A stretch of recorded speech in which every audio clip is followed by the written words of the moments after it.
Let's give a round of applause, virtual round of applause for UP GeogSoc's Head for Academics and Research Committee, Mr. Marvin Estacio, to give us his opening remarks.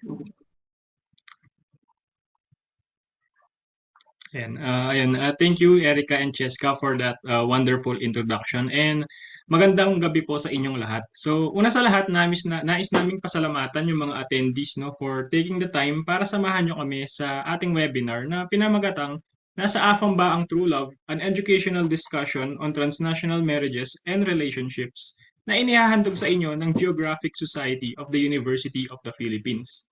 So sa nakikita natin sa traditional at social media, mayroong malaking interes ang mga Pilipino sa idea ng pagkakaroon ng kasintahan o asawang dayuhan o mas kilala bilang sa termino na AFAM, which is short for A Foreigner Around Manila. Malamang sa malamang ay nakakita na kayo ng mga memes or TikTok videos ng ating mga kababayan habang inaabangan nila ang kanilang mga dayuhang kasintahan sa airport. O marahil nakapanood na kayo ng mga sensationalized na istorya sa TV show ni Jessica Soho patungkol din sa paksang ito. Sa mga representasyon ng mga transnational marriages and relationships in these platforms, isa sa mga pinakamensahe na nais nilang ipaabot ay love overcomes distance. And in some ways we can agree. Hindi na bago sa ating mga Pilipino ang pakikipag-ugnayan sa mga dayuhan. Mula sa panahon bago pa man dumating ang kolonyalismo, hanggang sa pagiging laganap ng pangigibang bansa ng mga Pilipino para maghanap buhay, hanggang sa kasalukuyan na patuloy ang daloy ng globalisasyon at patuloy ang pag-udlad ng teknolohiyang pangtransportasyon at komunikasyon. Hindi na nakakagulat na marami sa ating mga kababayan ay nagkakaroon ng romantic partners mula sa iba't ibang dako ng mundo.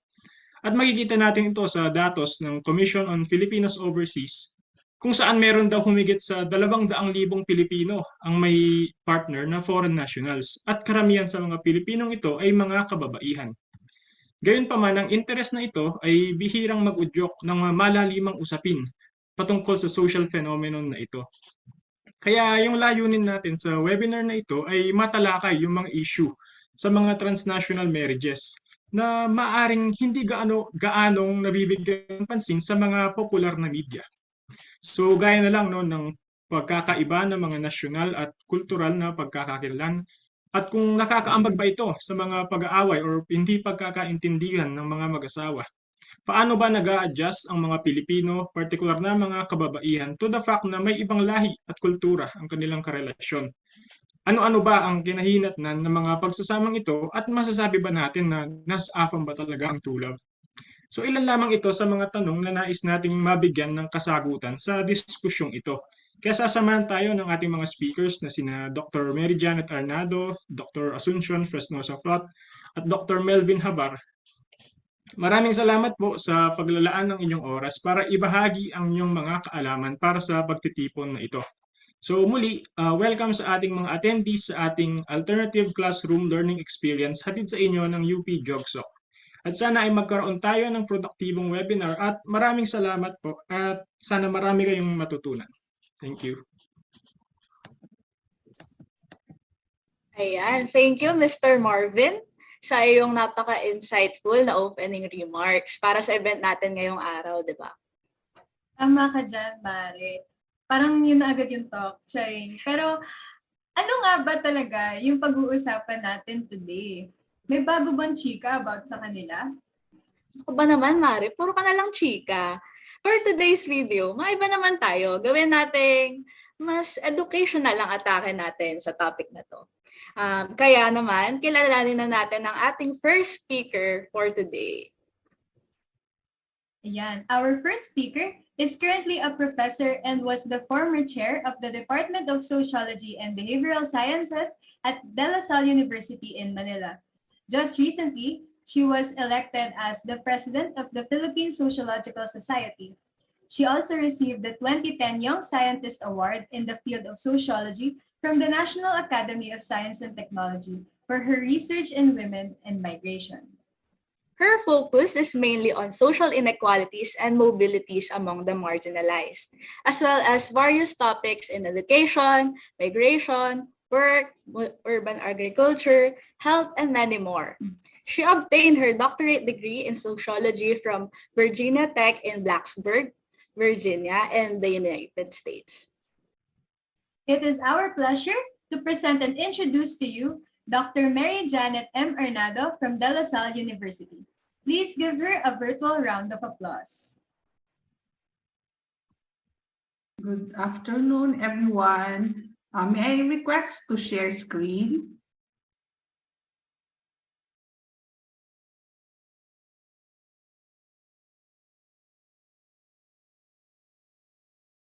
Okay.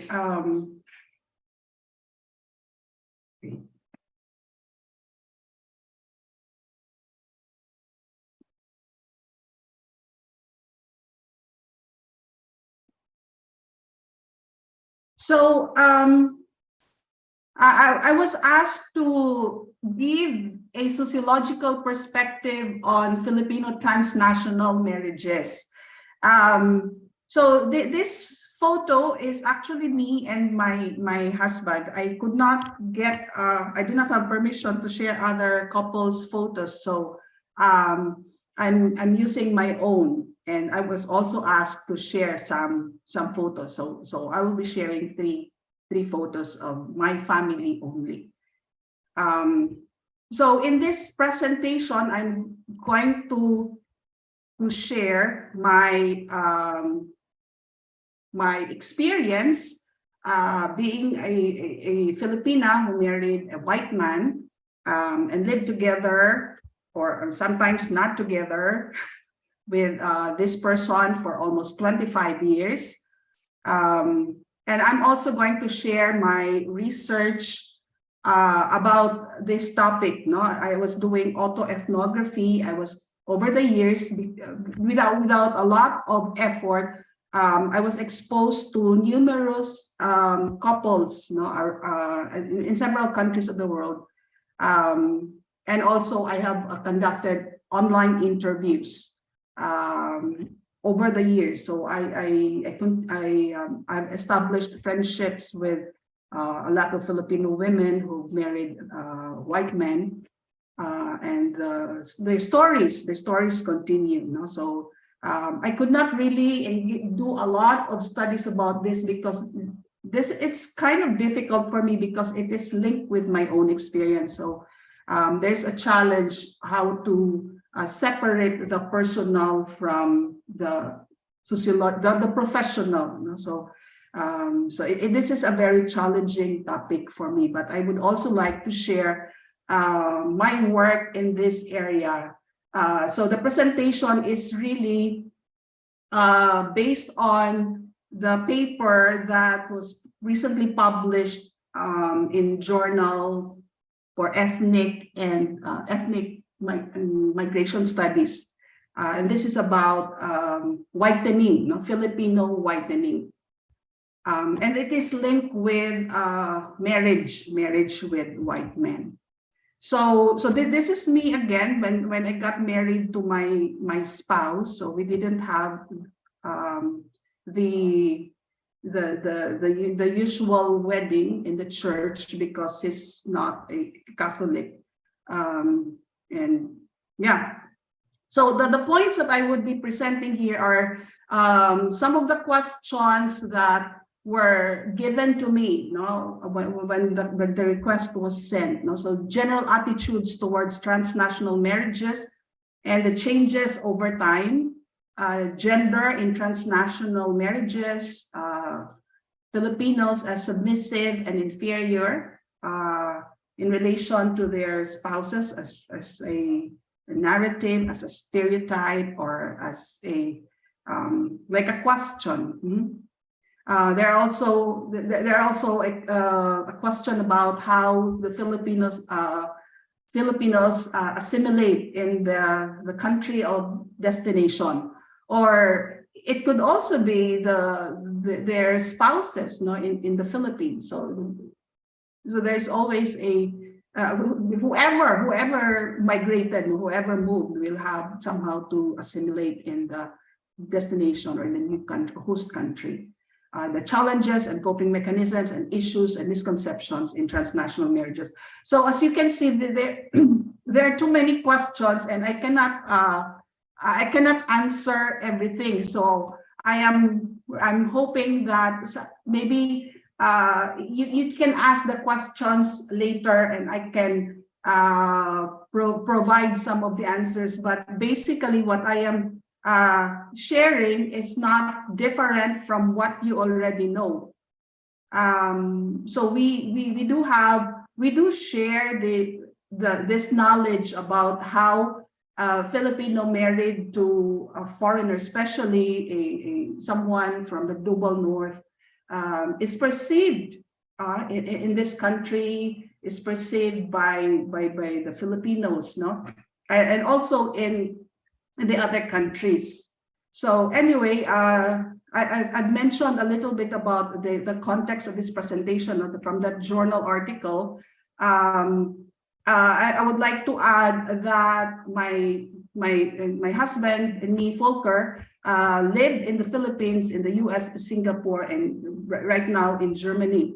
Right after we got married in 1998, we moved immediately to the US, where I pursued my PhD in sociology, and I thought it was a very ideal place to settle down or to begin a marriage, because it's a third party country.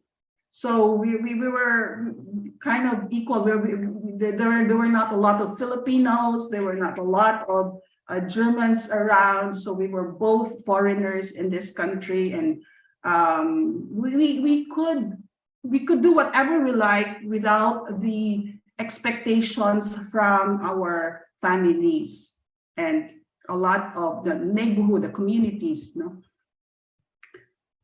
So this is autoethnography because it's an ethnographic account of a phenomenon of a culture. In this case, the Filipinos married to white men, and I am a part of this culture.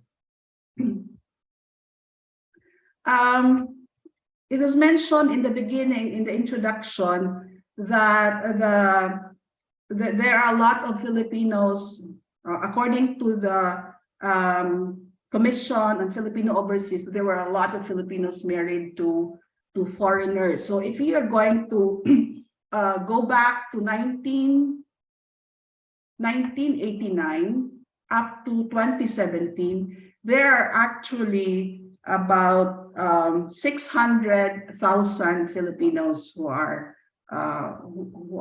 been married to foreigners, no, from the perspective of the Philippines. So what can we get sociologically from this, or what can we see sociologically from this marriage? So this is hypergamous, no, the marriage between Filipinos and their partners tend to be hypergamous. So 67% of these marriages, until 2017, no, were with US or American or Japanese, no. As mentioned, most of these marriages are Filipino women, no, and only a few, no, are Filipino men.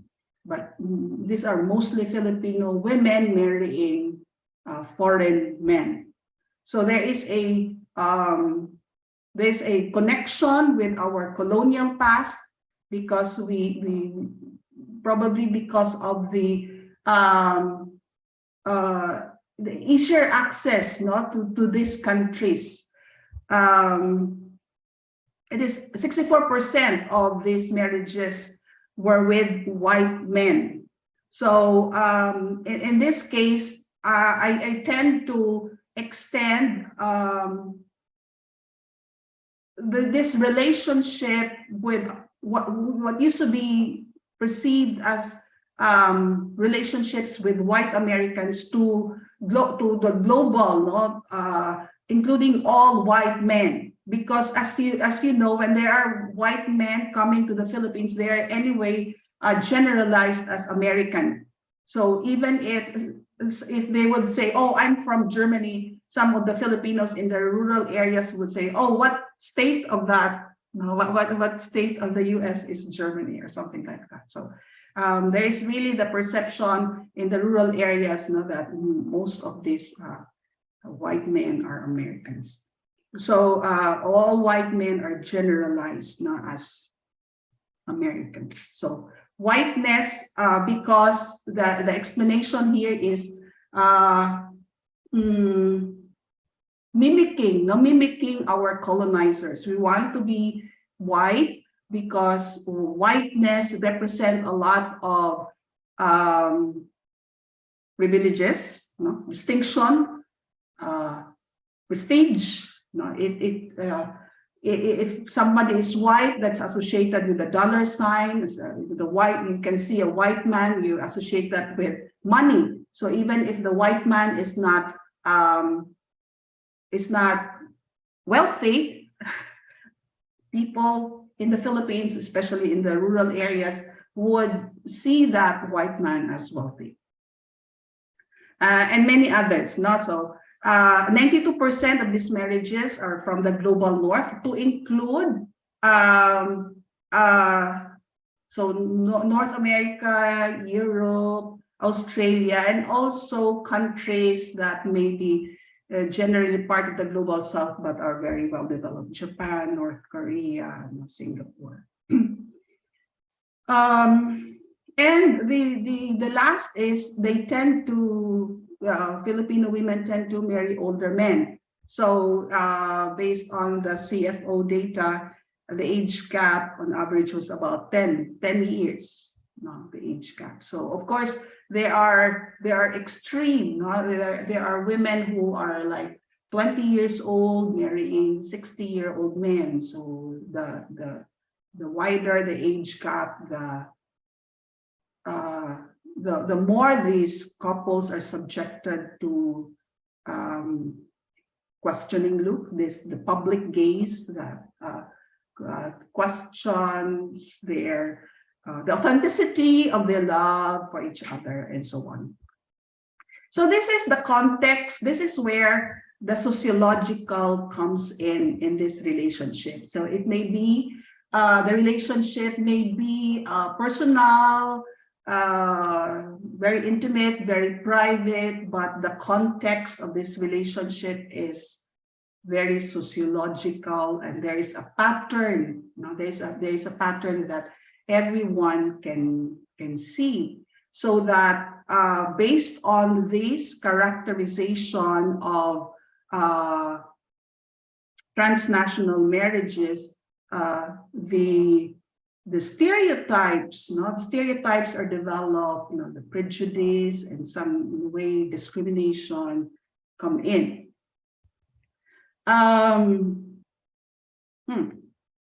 Okay, let me see.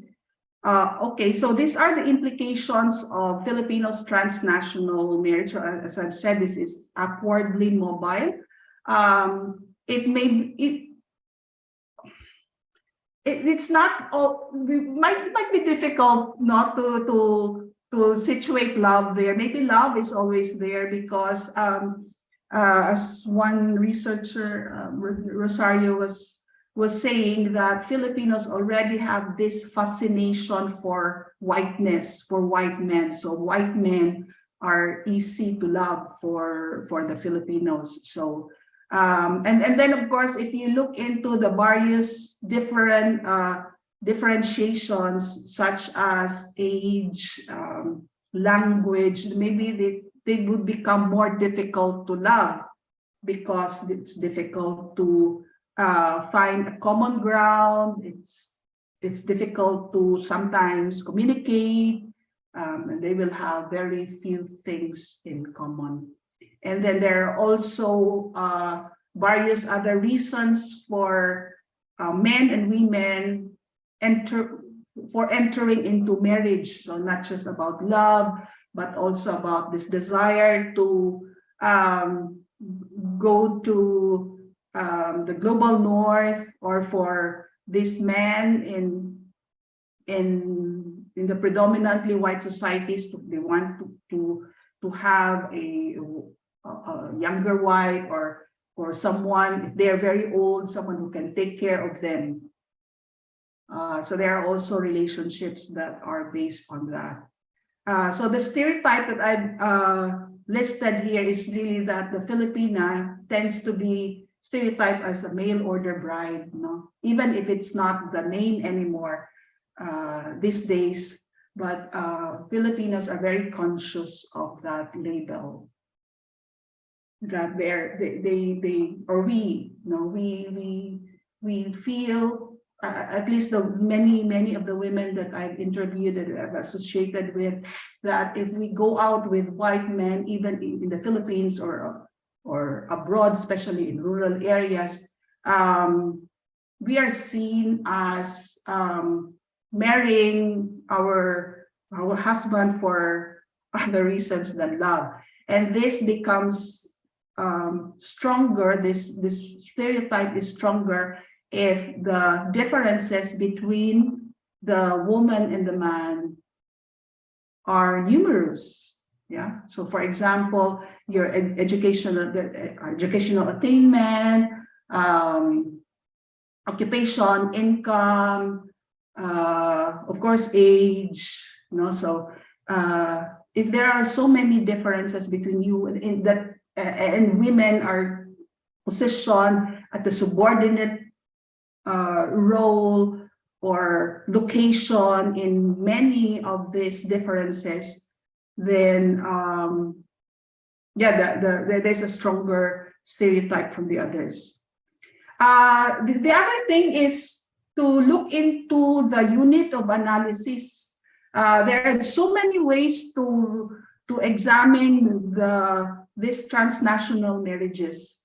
We can examine it from the level of the between spouses, how they are relating to each other, how did the relationship develop and sustained over the years, what are the challenges they've encountered, and then there's the family playing, interacting in this marriage, whether this is nuclear or extended families.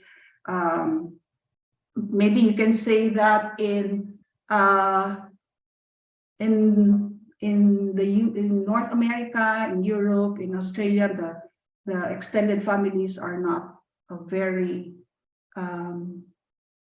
influential or persistent, but maybe the nuclear is. No. But the Philippines, there's a lot. There's a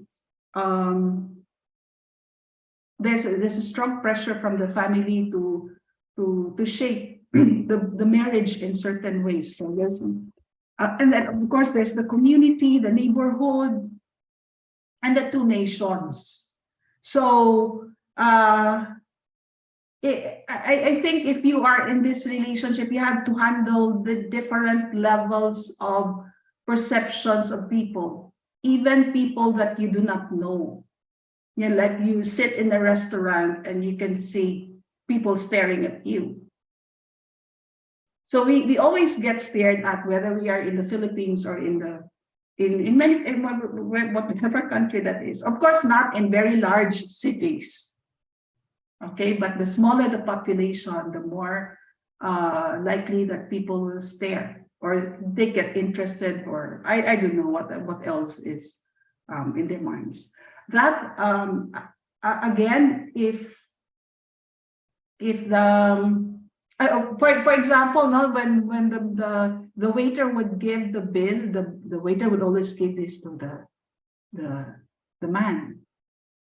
So, and then usually the woman doesn't have a voice in many things. So it could be power, it could be about money, but it could also be about language, especially if the country is not English speaking. Okay, so I would please just tell me if I'm running out of time. So this is, I'll just move on. The changes over the years, there is more diversity these days. More women are empowered More women are going out of the country, not only to find a husband, but some of these women are already in other countries and found the love of their life while abroad. So and then more and more women are the age gap is not that wide anymore. So and then there's a similar educational background, so you can see that the change is really towards more egalitarian relationship. And so in relation to the outsiders in the marriage, more accepting, especially when you are in larger cities. So that's what I see as the changes over the years. And of course, if you're already in the relationship, such as ours, which is about 25 years now. So if you've been in that relationship for long, like when your hair is already white, people tend to be softer. That's I feel, no? The outsiders, the public gaze is softer on you. So they don't, because you cannot feel it. The people do not talk about it, but you can see how they look. And you can see the kind of perception inside. It may not be true. It may be just the perception of the Filipino wife. We can never tell.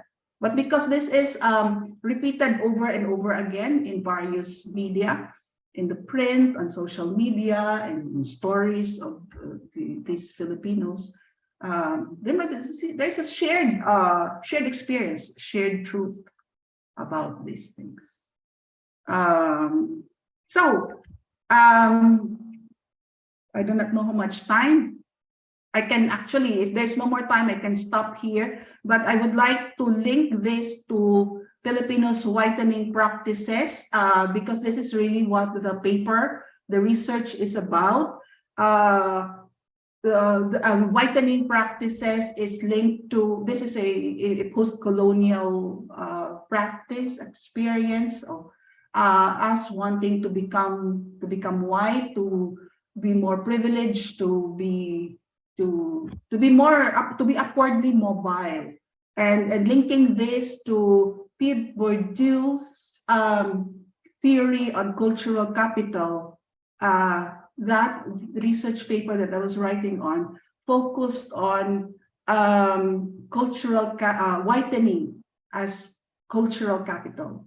And then I broadened the whitening, the conception of whitening from the physical, from the skin, to cultural. So there are many ways in which you can show to the world that you are whitened. For example, Bourdieu was talking about three states of cultural capital, and I borrowed this to describe cultural whitening in the objectified. I don't know if it's here. So this is the paper. So objectified state, embodied state, and institutionalized state. The objectified cultural whitening is at the level of the material, the level of the physical, what you can see, the books that you read, the movies that you watch, the food that you eat represent whiteness. So you prefer this, or you perform, you do this in order to make you closer to the practices of white people. The embodied state, again, is referring to language, mannerisms, and preferences. So we can see how we speak the language, for example, English, for example. Some Filipinos would even copy the accent, the American accent, so that they can hide their Filipino-ness, mannerisms and expressions and preferences. So they're fully American. They think like American. They think like white. And then, of course, the institutionalized cultural whitening are those like how Bourdieu describe it. The institutionalization of cultural whitening, where you see that there is a paper attached to certify that you are this and you are that, such as marriage, marriage with a white man. So if you're married to a white man, you become, in a way, white, because you adopt a white family name, then you move to a white, predominantly white country, okay, and then, well, maybe you have some hybrid children. Migration, migration. You move to the U.S. or Australia or Europe, where you get the citizenship in that country. So the citizenship is a big thing. It's a lot of the Filipinos would like to get citizenship in these countries so that they will have privileges. And of course, education, that's an example, but this is not very strong in this case. What is, in the case of cultural whitening, it's really about marriage and migration. So I'm using this and I'm linking this to this topic because marriage and migration are central, not in marrying with white men. So there is an association of marrying white men in order to get better in life. So it is not only love, but there is also an element of upward mobility. Okay, so I stop there. And if there are questions, I can entertain questions later. Thank you very much. Ayan. Thank you po, Dr. Janet, for that insightful talk. Well, from this ay nalaman natin yung historical background ng hypergamy. Talaga palang merong mga ganong nangyayari na since the colonial past, saka grabe din yung pag-handle din ng different perceptions ng ibang tao sa mga ganyang cases. Gusto ko lang din mag-congrats at ma-admire ko si Dr. Janet for almost 25 years of marriage kung paano na-handle yung mga ganong ganaps. Congrats po and I admire it. Ayan, congratulations po, Dr. Janet. And true ka dyan, partner, sobrang interesting nung naging discussion. Ang nag-stand out sa akin yung concept of cultural whitening na may iba-iba pala siyang aspects and kung gaano nga siya, parang in a way makikita mo din yun sa atin dito sa Pilipinas in our everyday life kasi we always find ways for parang pag-akyat socially, culturally, kasi nga parang may hierarchy yung iba't ibang cultures, may hegemony yung iba-ibang cultures, and marriage is one way of upward mobility, of parang, yun nga, kasi ang perception ay gaganda yung buhay mo kapag nakapangasawa ka ng foreigner, lalo na kapag white, diba? So, ayun. Thank you very much po, Dr. Janet, for that very insightful discussion, and we're very interested to see kung ano pa po ang mapag-uusapan natin in our Q&A portion later. Ayan, oo naman, syempre, for the excitement tayo dito. O, diba? Okay, kaya po ba ng mga participants natin dyan? First talk pa lang yan, sobrang interesting na niya, diba? Tama. For sure, marami pa tayong matututunan sa next speakers natin. Pero before that, chill muna tayo, hinga-hinga muna tayo kasi magkakaroon muna tayo ng icebreaker. Ayan. So, ano po ba ang icebreaker natin for today?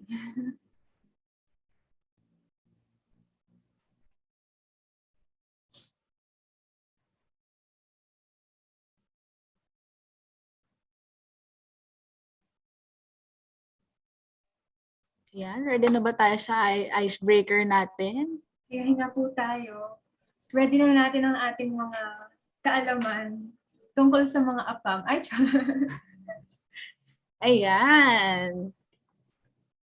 So, ang game po natin ngayon ay quizzes. So, kung familiar po kayo sa Kahoot, ay medyo similar lang yung kanyang mechanics. So, join po tayo through the code provided dun sa website na nasa inyong screen para po makasali kayo sa ating game. Type nyo lang yan, no? Yung code 686-798. Ready na tayo kasi magsisimula na tayo in a while. Balita ko, may prize to. Ay, charot. Ano kaya yung price na yan? Parang gusto ko na sumali, Mare. Ano? Trip to Germany. So, makapunta sa Germany. Ako gusto kong makapunta sa Baguio. Baguio. Baguio. Pero sali po Bulacan. kayo. Pero sali po kayo para manalo kayo ng hinanda naming bonggang Oo. prize. Surprise na lang daw kung ano yan. May pabulong po ba dyan kung anong prize para maengganyo ang audience? Ayan. Sumasal na si Leaf, Mix, John, Nix. Join lang po kayo ng join. Go.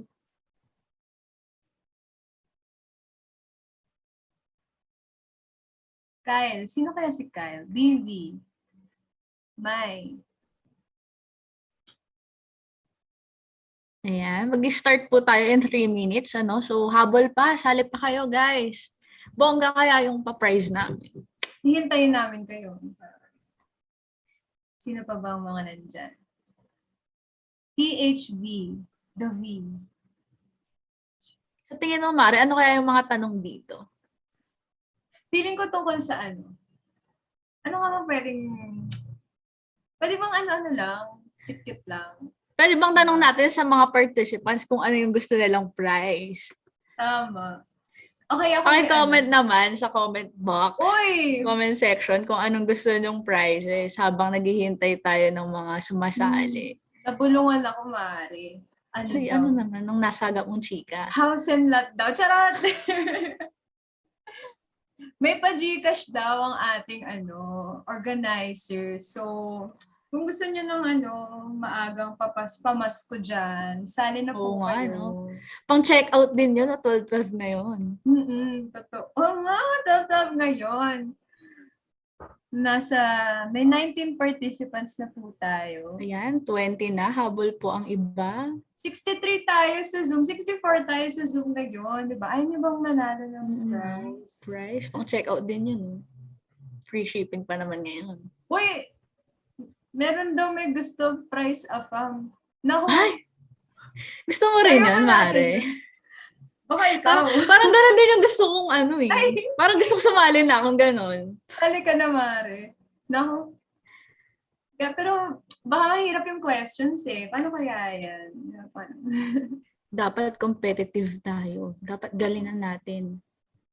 We'll be starting po in 1 minute. So yung mga gusto pang manalo dyan ng, ng surprise na prize. Oh my God, may sumaling Erica. Hindi po ko yan. Idol ka ata, Mare. To Erica. With the, With the siya. cutie. Sheesh. Sheesh. Sheesh.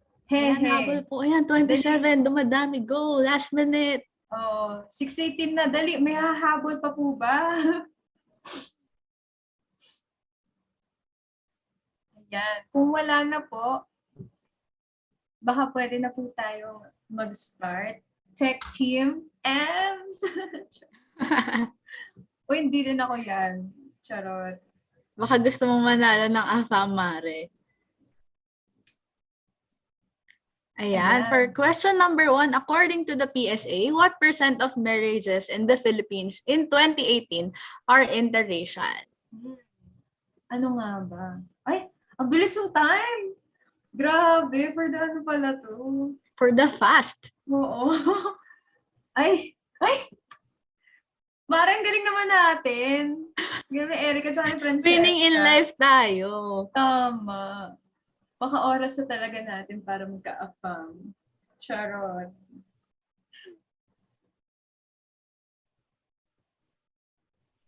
Ayan. According to the PSA, in 2018, around 88% of foreign nationals married to Filipinos are women. Kaya ang sagot, true or false?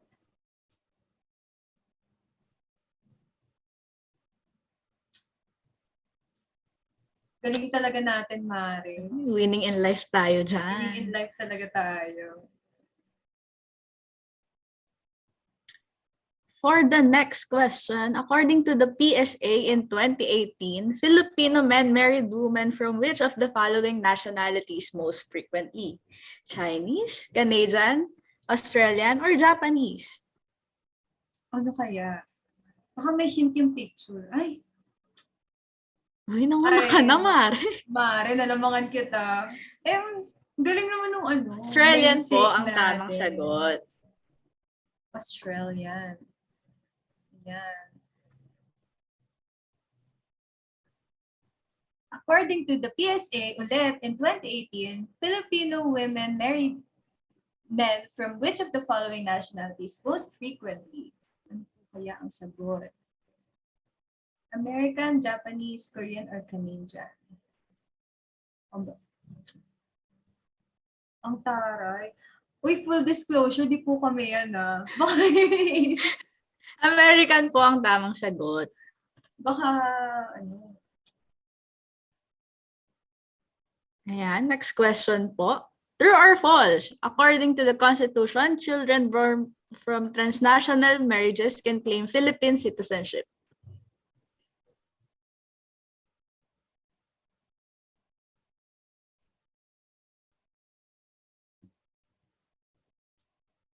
Taray. Ay, Mare, nalamangan ka na.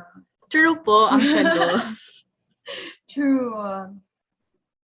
Nangunguna pa rin si Francesca. Sino kaya yan? Yan. True or false? In the past, should children born to a foreign mother desire to bear Filipino citizenship, they can only do so at 21. True or false?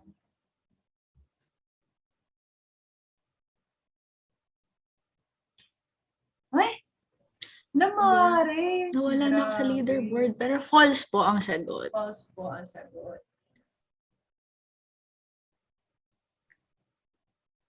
Ayan, next question po.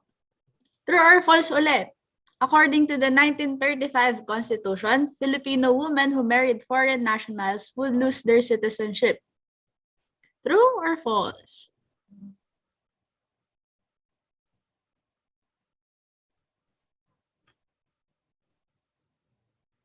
Ayan. Ang galing naman ni Hehe, Rufa May, and others. Ayan. 8 lang po ang nakatama. Ayan. Next question. According to the 1935 Constitution, Filipino women married to foreign nationals would lose their citizenship.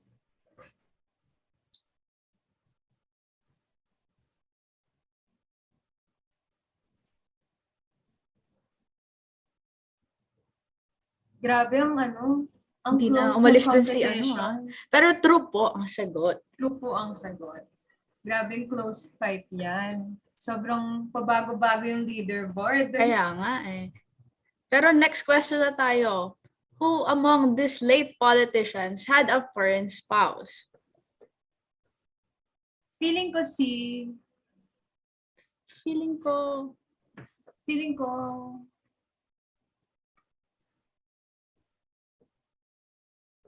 gumagalaw na naman ang ating leaderboard.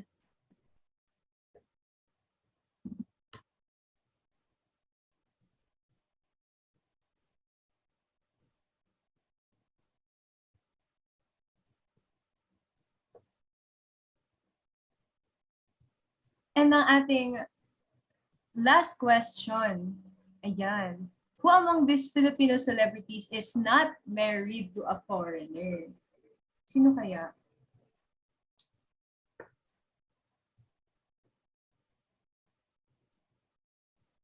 Grabe. Ayan, si Miss Jessa ang sagot.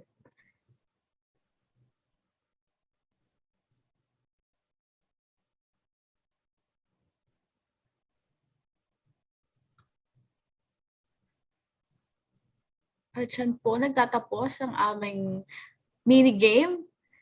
Ayan. For the third place, si BV. Ay, congrats po. Second place, Hehe.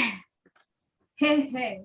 And the first place, pakibanggit mo nga kung sino, Mare. Francesca, thank you po. Ayan. Good job po sa namesake. Congratulations Namesake po. naman, Jarn. And Swerte that talaga ends mga our Francesca. icebreaker, no? Swerte nga, Mare. Para po sa ating tatlong winners, screenshot na lang po. Ay, di yata nila nabutan, no? Pero, pasend na lang po ng direct message doon sa tatlo, si Vivi, si Hehe, saka si Francesca, sa aming Facebook page ng UP GeogSoc para maklaim yung prize, no? Ayan. And dyan na nga po nagtatapos ang ating icebreaker. So, grabe, di talaga nagpapatalo ang ating AFAM Nation, di ba? Laban kung laban. Mare. I'm sure, no? Excited na sila makilala yung susunod na speaker natin.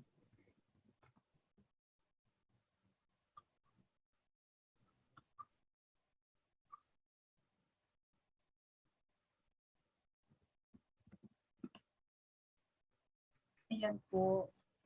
So, ang ating, kapapasok lang po ng ating next speaker. Pasensya na, na late ako ha. 5 minutes ba ako late? Okay lang? No worries po, you're just in time po. Maraming salamat sa imbitasyon na. Can I share my screen or later?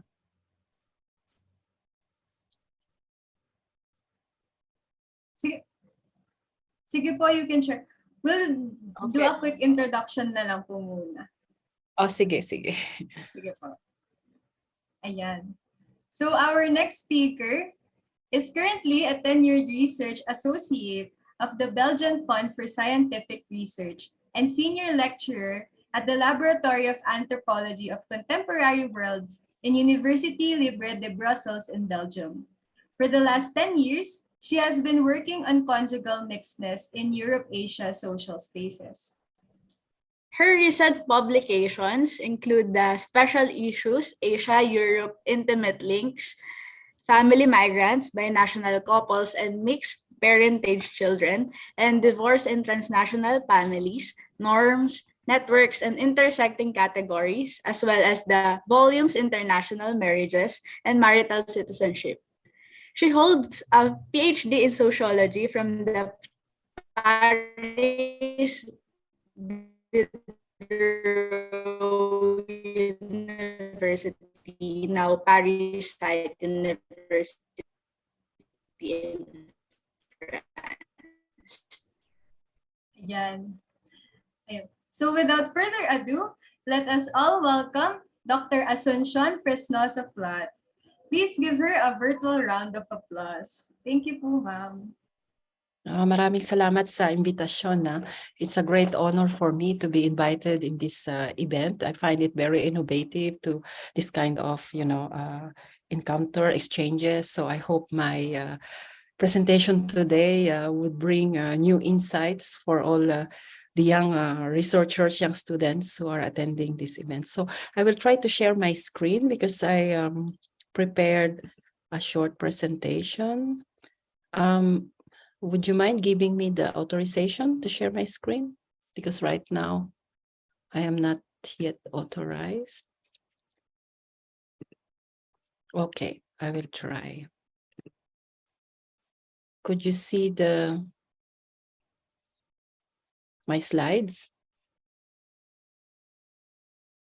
Could you see my slide? Yes po, ma'am. It's nice. Okay. So you can see in this slide that I chose this kind of map.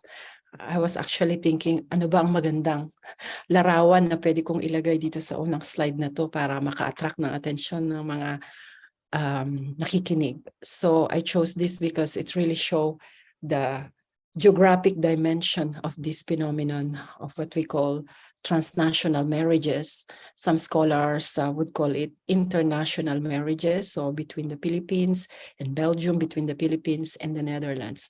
So I will be talking about conjugal trajectories here of Filipino migrant women in Belgium and the Netherlands.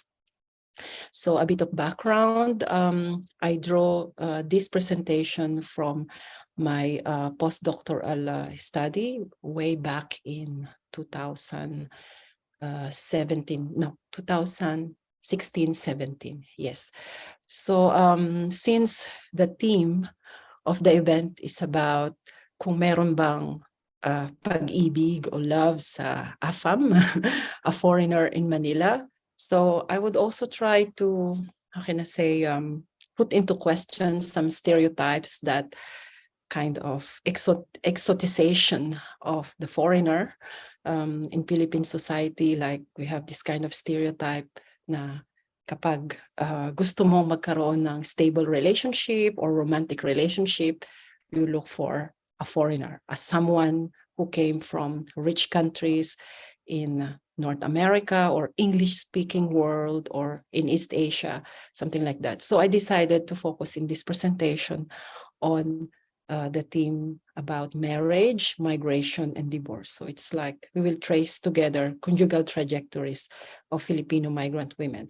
So why I decided to study Filipino migrant women in these countries. But first, let us take a quick look in this slide about Filipino spouses and other partners of foreign nationals by major countries. So you can easily find this online via the website of the Commission on Filipinos Overseas. And you can see here that 4 of the top 10 countries of destination of Filipino spouses and other partners are Anglo-Saxon countries, meaning like English-speaking countries, particularly the United States of America, Australia, Canada, and the UK. But we have also here 4 European countries, Germany, 4, Germany, UK, Norway, Sweden, and 3 Asian countries. So you could see here the tendency of these Filipinos to choose countries where to go to form their couple or families. I will not go deep in that, but so it's just to give a bit of panorama about this transnational marriages phenomenon from the Philippines. Next slide, regarding sex, or what we say gender.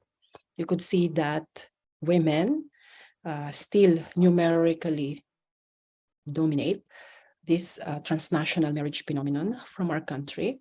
And you could see that the peak was in 2009. And then after 2009, it started to go down, but still Filipino women compose the large part of this phenomenon. So we could wonder why there is this going down trend of this phenomenon. There are many possible factors, like for example, we all know that in 2008, there was a big global economic crisis. And then after that, there have been a lot of restrictions, regulations, control of binational marriages in different countries in the world. Also in Europe, I think you read a lot about that. Mahirap pumunta sa Europa, for example, para makapag-asawa ka ng isang European, kumbaga dadaan ka sa butas ng karayom. So this kind of restrictions, of course, have affected this flow of potential partners, Filipinos, not only Filipinos, but also other nationalities. And then you could see that in 2020, probably due to the COVID-19 pandemic, there's a big decrease in the number of Filipino spouses and other partners. We should not also forget that in the Philippines, the Philippine state also tries to regulate this type of migration, marriage migration. We could discuss that later after my presentation. So if you have questions, we can go back to this slide. So as a background context for my presentation, because I will be talking a lot about not only the reasons, logics, emotions behind the decision of Filipino migrant women in my case study to marry a European man. So let us take a look at Philippine gendered norms on marriage and the family, the social expectations on women, for example. So based on my qualitative study based on the narratives of my informants, many of them used a lot of reasoning related to these gender norms. For example, the discourse about marriage at the right time. What do we mean by right time? Meaning like at the age before 20, because there is this kind of social pressure to also have a child or children in wedlock, not out of wedlock. It's another gendered norm, particularly affecting many Filipino women. So if you would have a child out of wedlock, you know, the social stigma attached to that. So if you already have a child, you are a single mother, you could imagine that you are not that attractive anymore in the local, what we call local marriage market in the Philippines. So many of these women, I encountered or met a few of them, also look for a possibility to, you know, form an ideal family by marrying and meeting a man, like a foreign man, to be able to have this kind of ideal womanhood, what we say, femininity within the Philippine context. Third one is fulfillment of reproductive and care role in the family. So reproductive role here is not about making children. It's all about what many feminist scholars, for example, in the field of migration, call care work, like taking care of the daily household tasks in the family, cooking, cleaning the house, socializing children. So it's they call care or reproductive role, reproductive obligations. And you could think about reproductive care role or reproductive role that has been usually delegated to the male member of the family, to the father. So productive is more like, you know, earning revenue outside of the family, fulfilling, you know, this kind of role, like a breadwinner role in the family.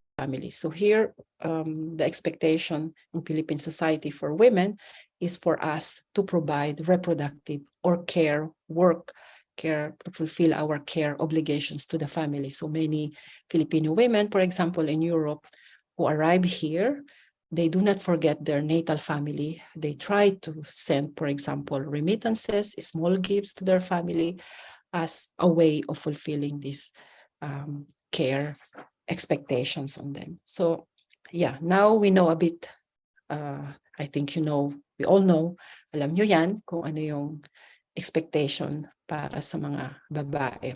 Of course, there are also expectations on men, but since my presentation is about the experiences of Filipino women, so we should try to understand this larger context, Philippine context. So before going to the presentations of my empirical data analysis, let us take a quick look of the history of Filipino migration to the Netherlands and Belgium. So why I decided to study these two countries. So if you came across with my works before, I have been working a lot on Filipino migration to France and then to Belgium, and then now also to the Netherlands. So I just look at my notes for some statistics. So in Europe, Belgium and the Netherlands are among the major receiving countries of Filipino migrant women and men. So in 2017, for example, Filipino women represented 76% of the 4,398 Filipinos in Belgium and 67% of the 20,073 Filipinos in the Netherlands. So it was in 2017, the time during which I carried out my research.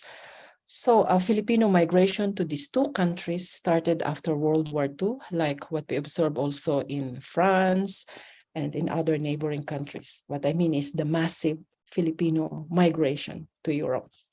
So during the 1960s, for example, Filipino nurses and midwives entered Belgium and the Netherlands as health workers in hospitals, like nurses and what we call midwives. So you could see some pictures here from the Muntingnayon newspaper in the Netherlands. You could see some pictures of the first group of nurses, first group of midwives who arrived in this country. And you could see here below that there were also some women, Filipino migrant women workers who concentrated in the manufacturing industries, like seamstresses in the 1966. And then we have the so-called au pair. So until now, we still observe this migration of young Filipino women au pair to the Netherlands. So this is the background of Filipino immigration to the Netherlands. So in Belgium, the first time I arrived here to conduct my study, I looked for this hospital. At that, it is already closed because the first group of Filipinos who arrived in Belgium were actually Filipino nurses, and they were recruited. It's like country to country agreement. They were recruited to work in the hospital called in French Le Rayon Soleil, like the sun rays hospital. But it was closed during the 1980s, so now it's we cannot find it anymore. I could not find some old pictures of this first group of nurses in Belgium, but you could see that the first wave of Filipino migrants coming to these two countries were women health workers. So what happened after the 1980s? So in the 1990s, we observed the migration of Filipina au pair. And also during the latter part of the 1970s, I forget, in the Netherlands, we have also the so-called Filipino political exiles who arrived in the country. In Belgium, in the early 1990s, we start to observe more and more Filipino domestic workers, mostly women, who arrive in the country to work in different middle class and upper class households, and also embassies and consulates. In the Netherlands, we have also a big flow of students and highly skilled workers who arrive in that country. So although there have been Filipino men in both countries, like for example in Belgium, in the 70s, there were also Filipino seamen, because there is this big port that they call Pierre in Filipino, they call Anvers Pierre, Antwerpen in Flemish or in Dutch language. There were many Filipino seamen who, passed by through that port, through that Pierre, and some of them found a partner, Belgian women, and a few of them decided to stay in Belgium. But many of this relationship ended up in divorces for the case of Filipino men. In the Netherlands, I also met a few Filipino women who told me that, in the 70s, 80s, there were also Filipino seamen who found a partner, Dutch partner. They get married and settled in the Netherlands. But still, in the two countries, we could see that majority were women who form families with Dutch or Belgian men. So, I will give you a bit of background, methodological background of this presentation. So the source of my data here came from my postdoc. It's from between 2016 and 2017, before my present position here in University Libre de Brussels. So I carried out a study about marital breakup. Why I decided to do that? Because prior to this study, I carried out another postdoctoral study on Filipino-Belgian families, particularly focusing on their children, how the Filipino migrant mothers and the Belgian fathers transmit their socio-cultural ways of belonging to their children, language, religious beliefs, etc.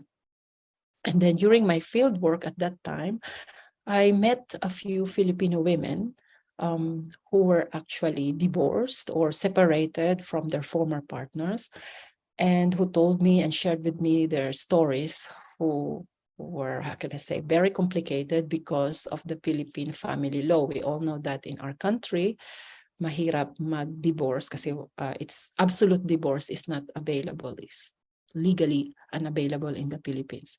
So if you are, for example, married to a foreigner outside of the Philippines and you register this marriage in the Philippines, if you would divorce with your, for example, European husband, you need to register this divorce in the Philippines. And if you don't do that, you could have two civil statuses. You could be divorced here in Europe, but remain married in the Philippines, which could have several consequences in your life. So I was inspired by that observation. So I told to myself, okay, it would be interesting to dig deeper and find out how Filipino migrant women experience divorce in these two countries, Netherlands and Belgium, where we could also observe rising divorce rates in Europe. In Belgium, for example, it is one of the countries in the European Union with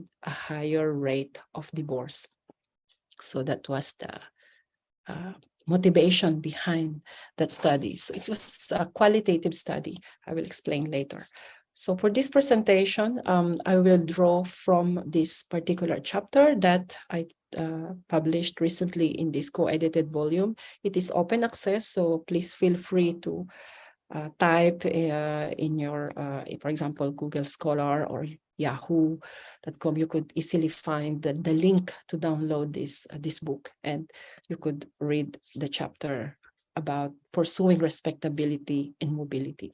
So in this presentation, I will be analyzing the experiences of Filipino migrant women, their marriage, migration, divorce, through the lens of respectability. Why respectability? It has something to do with the Philippine gendered norms, like attaining this kind of ideal of womanhood, motherhood, certain ideal of, how do you say, feminine ideal. So when we talk about respectability, it means the quality of being socially accepted. So if you are, isa kang babae sa Pilipinas, we have a lot of social expectations to satisfy within the family, a larger society. And if through migration, you were able to satisfy that, you would feel like, I attained this kind of ideal womanhood, Filipino womanhood. But then, for example, in terms of marriage, you ended up divorced, how you would keep that kind of social respectability if the society was expecting you or is expecting you to keep your family intact. So how these Filipino migrant women keep this kind of respectability. So you could see some pictures here I took during my field work in the Netherlands. I have also some pictures that I did not include here that I took in Belgium, just to show like, they are both the same Filipino migrants. Are very active in the associative milieus. They have many associations, activities, get together activities, and many religious projects you could see in these pictures. So for this presentation, I will draw from my 34 qualitative interviews, semi-structured interviews with these women. So 30 women in mixed couples. Mixed, why I chose mixed? Why not binational couples? First, during the time of my interview, all the women, almost all of them, had already acquired the nationality of their receiving country. They're already Dutch or they say Belgian nationals. So I could not use the term binational because they have the same nationalities as their ex-husbands or present partner. Mixed also implies here that their couple, their ex-couple, or their present partnership relationships have been viewed by the receiving society as something different from the so-called normative couple. Normative couple meaning like they have the same how can I say, national origin, like Belgian couples or Dutch couples. They have ethnic origin, the different ethnic origins. So because of this assumed differences, they have been viewed by the receiving societies as, not the normative couples, not the normative families, but mixed. So that's why I used mixed. Among these persons, women in mixed couples, one of them was widow at the time of my interview. And then 3 women were in non-mixed relationships, meaning that they were formerly married to a Filipino man. So I also included them in this study because I would like also to know if what I was observing on those women formerly in mixed couples with Belgian or Dutch, if their experiences are really particular or unique. So I would like also to draw from few cases of Filipino women who were able to divorce with their ex-Filipino partner in Europe. So almost of the marriages, ex-marriages, because it's about conjugal separation, divorce study, they were almost in homogamous marriages, most of these women, meaning like they and their partners have almost the same level of education, like a tertiary level of education or social class background. And then the duration of marriage is 15 years in average. And if we compare this average duration of their marriage to the average duration of marriages in their respective receiving countries in Belgium and the Netherlands, we could see that their couple had longer, duration of existence than those, other normative couples marriages, because there is also, of course, the stereotype that if you are in a binational relationship or in a mixed couple, because of your assumed differences, you could easily, break up. But based on this, you could see that, 15 years is really long for a marriage. So we will find out why, despite of these long years of, conjugal relationship, why it ended up in divorce. First, before that, let us take a quick look at this slide about the logics of marriage. I chose these 3 representative narratives from my informants. You could see that one of them, they are all pseudonyms. Joanne, for example, would like to get married not because of love, but to have a child. So you could remember here, link it to the gendered norms in our society, sa Pilipinas. When you are a woman and you are over 30 years old, you would like to have a child and you have this kind of desire, like, I would like to meet a partner, and you don't think anymore of whether there would be love, something like that. So there are cases like that, like Joanne. She would like to get married to have a child.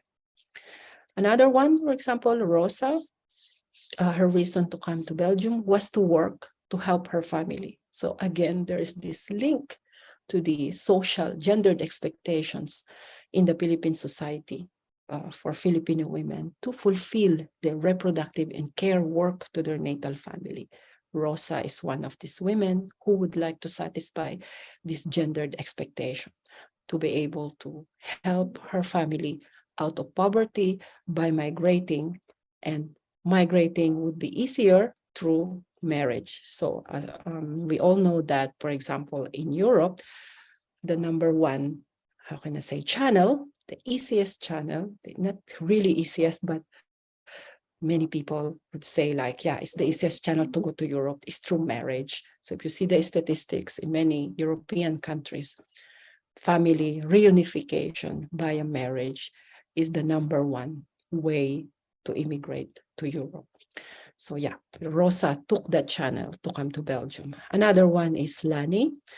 who said that my friends were married and had children. My sister told me that I am spinster, so I decided to write a letter to this Belgian man. So you could see the social pressure in the Philippine society that pushed this woman to look for a potential partner and write a letter to this man.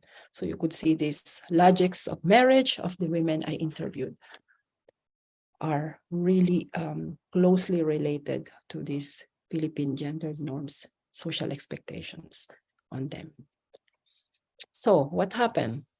So they get married and they migrated to the Netherlands, to Belgium, or sometimes in a few cases, they were already in Belgium. Maybe they were students or they were already in a work contract, and then they met this potential partner and they stay. But in any case, majority come here to Europe to form a couple or family. And what this marriage implies to them? For them, it's social class mobility. What does it mean? So it is related to this concept of respectability, the fact of migrating to an economically developed country, Belgium, Netherlands, in Europe, is already an indicator that you move up of the social class ladder. And then when they arrive here, for example, for women, for certain women who had already a child or children from previous relationships in the Philippines with a Filipino man, and they could not find anymore a potential partner in the Philippines, it also gives them a possibility to improve the lives of their children by making them come to Belgium or to the Netherlands. In many cases, these children have been adopted by their Dutch or Belgian husbands. So you could see that there is this kind of tangled mobility. Mother's spatial mobility is directly connected also to, or what we can say that children's spatial mobility is directly connected to their mother's spatial mobility, and of course, social class mobilities. But they are not, how can I say, it's not always a happy story. There are a lot of sad stories also, like these highly educated women who have already, solid, stable job in the Philippines, but decided to go out of the country to form a family relationship with a Belgian or a Dutchman. When they arrive here, they could not work immediately. They could not use their diploma. They need to, for example, in Belgium, you need to find the equivalent of your diploma here. And in many cases, you need to update that diploma so that you could, practice your profession in this country. So many women experience not only spatial immobility, because they need also to speak the language. For example, in the Netherlands, they need to learn Dutch. In Belgium, we have 3 national languages: German, French, and Dutch. So if your husband is residing in the Dutch speaking region, then you need to learn Dutch. If you are in the French region, you need to learn French to be able to integrate in the labor market if you would like to work. So many women, particularly during the beginning of their immigration, they experience immobilities, social class immobilities, because they could not work, they could not earn money, they could not send remittances, support to their natal families back home. So I will give you one example later. So you could see that, social class marriage and migration implies social class mobility, because these women could access the nationality or legal status to stay in Europe, because we all know that once you are in Europe, you have also possibilities, because there's this kind of mobility within the European Union. So you have the possibility to visit other countries, neighboring countries within the Union. So then if you have the nationality, Belgian nationality, Belgian passport, Dutch passport, you will have more mobility capital. You could also have possibilities to travel outside of Europe. So it provides these women this kind of legal mobility through their marriage with their partner. So, but as I said, it's not always happy stories. There are women who experience spatial and social class immobilities, like the case of Joanne, for example. Remember Joanne, who would like to get married, not because for love, but to have a child, to have children. You could see in this slide her trajectory. I did not include here the after the childbirth, the divorce, but let's just focus first during the beginning of her migration and conjugal trajectory in the Netherlands. So she arrived actually in the Netherlands in 1991 to be with a Dutch boyfriend. She actually met this man through introduction with how do you say, office co-worker. So Joanne was an engineer in the Philippines. She is what we call she was a very successful woman in terms of profession, education in the Philippines before arriving to the Netherlands. But then this relationship she had with the Dutch boyfriend did not work out. So she returned in the Philippines in 1993. And then she went back to her work, and then but before she went back actually to the Philippines, she met another Dutch man who was introduced by her Filipino friend in the Netherlands. And this man followed her in the Philippines, pursued her, niligawan siya, and proposed her in the Philippines to marry and live with him in the Netherlands. So in 1994, she went back married with this man in the Netherlands. You could see in the arrow here in the slide, marriage and then migration to the NL, Netherlands. And then after a few months, maybe I think 2 years after she got her first child, she was not working already because her husband did not like the idea that she would engage in the labor market. Her husband would like her to stay at home and take care of their child. So you could see that the role of the husband is very, important on the decision of the wife, the migrant wife, like Joanne, whether to work or not, engage in the labor market or not. So she became a stay-at-home wife. And then a few years later, she got the Dutch nationality, and a few years after, she got her second child. But during the interview with her, she was telling me her frustration that she would like to work, but her husband did not like, and she has 2 young children, so she needed also to provide care for the children. And as a result of this social class immobility, she was not able to acquire, socially valorized possessions in the Philippines, unlike other Filipino migrant women who were able to work, like they were able to send remittances to their parents, they were able to buy pieces of land, able to, build even a house in the Philippines. But Joanne could not do that. So you could imagine her frustration at that time, that through the years, there was this accumulation of bad feelings. The husband was so busy in his work, and there was not so much communication between them. And in the end, she gave up and decided to divorce with her husband. So now let us look at divorce.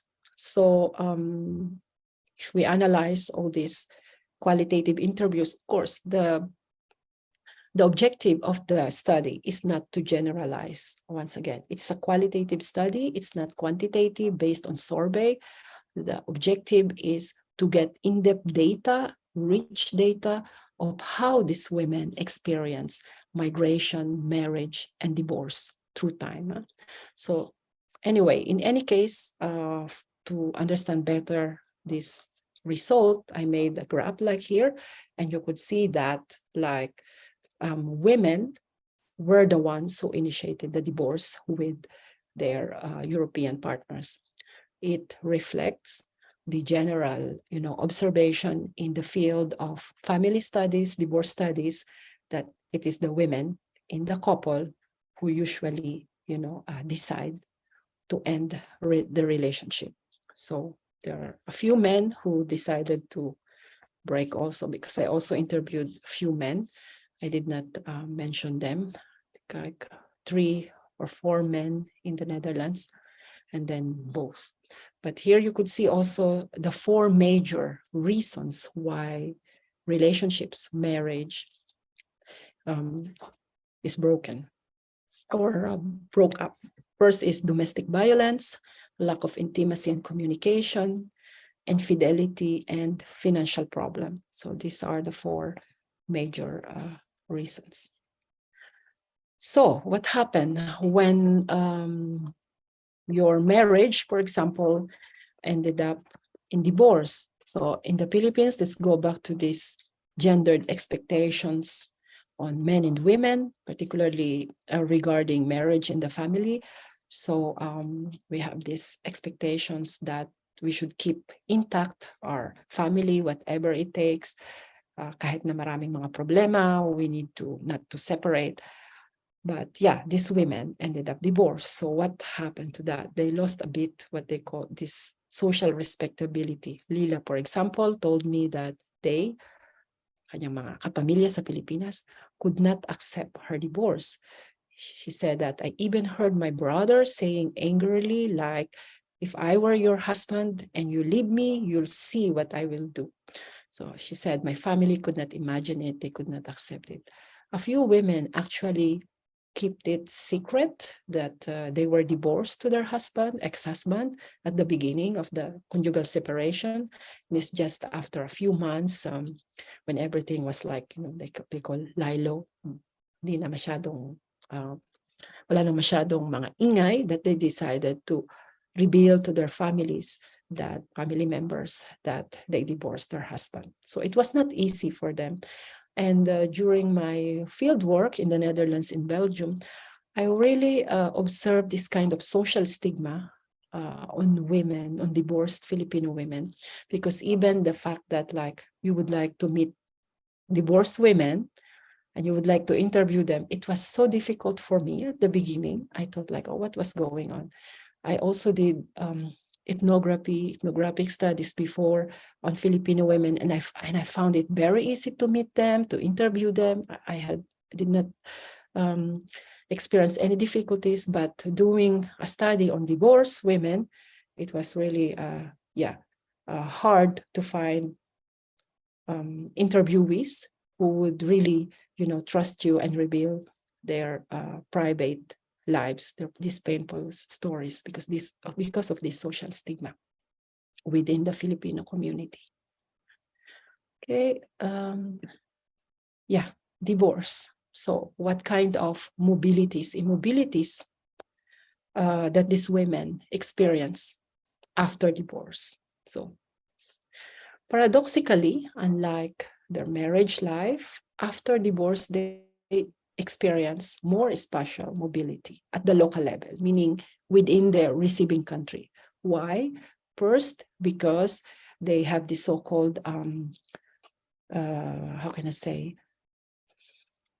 It's called in French, garde partagée of children. It's like about the children, they have this equal division of obligations with their ex-husband, like maybe 1 week with the husband, 1 week with them, or sometimes 5 days with them, and then during weekend the husband would get the child. So they experience a lot of spatial movement, bringing the child, picking up the child from one home to another. One reason. The second one is that after divorce, these women were obliged to work, to engage in the labor market, because otherwise they could not make it. They need to support themselves and their children, pay their rent, their small apartment, and also contribute to their children's needs. So there was this spatial mobility. But then as a contradiction, on the contrary, in terms of spatial mobility at the transnational level, they actually experience immobility. So when they were married with their husband, their visit to the Philippines was more like regular. It was the husband who was taking care of the, buying plane tickets, etc. But then after the divorce, they had no access anymore to this revenue, to this income, to the support of the husband. So they could not easily bring their children to the Philippines. And also a few ex-husbands do not like the wife to bring the children there because they were afraid that the wife would kidnap the children. So at the transnational level, they experience spatial immobility. Another one, social class, downward social class mobility. Although these women entered the labor market, they were able to find a job, but the income they get from this job was not enough, to, for example, this vacation travel visits to the Philippines. They could not afford that. So there was this, social class, downward social class mobility. In the case of Filipino women who were formerly married to a Filipino man, they experienced the so-called legal immobility. Why legal immobility? I will explain more through this story of Darla. So you could see in this trajectory that she immigrated to the Netherlands in 1991. It was actually together with her Filipino husband. They did higher studies, postgraduate studies in a Dutch university.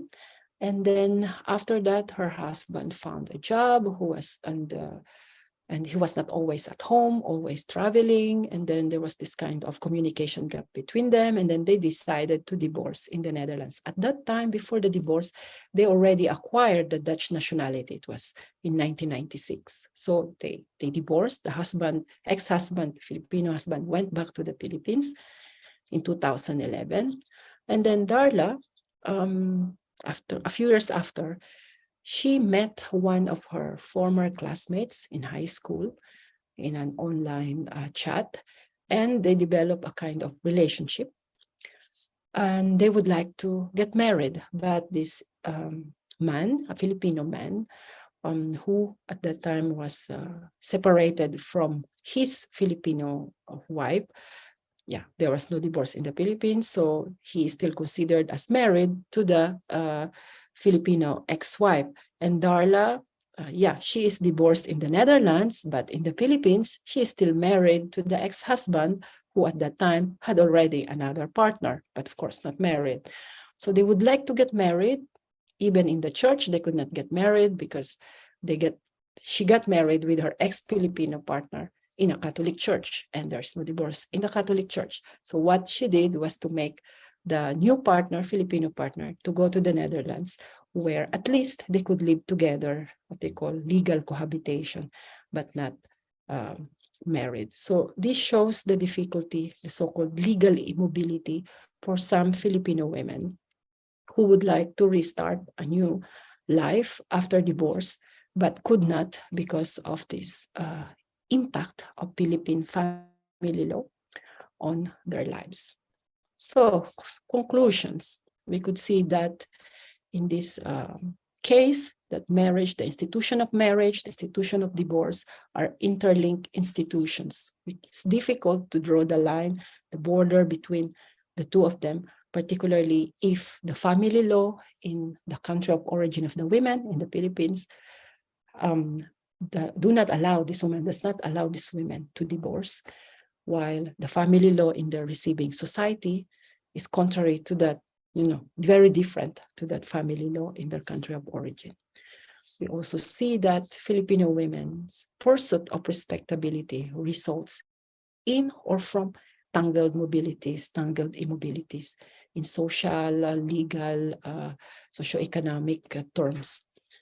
Tangled immobilities are present throughout the migration and conjugal trajectories of the women. So it's important that if we would like to understand the phenomenon of transnational marriages, we should not close our mind that marriages are not forever. It's not like a fairy tale.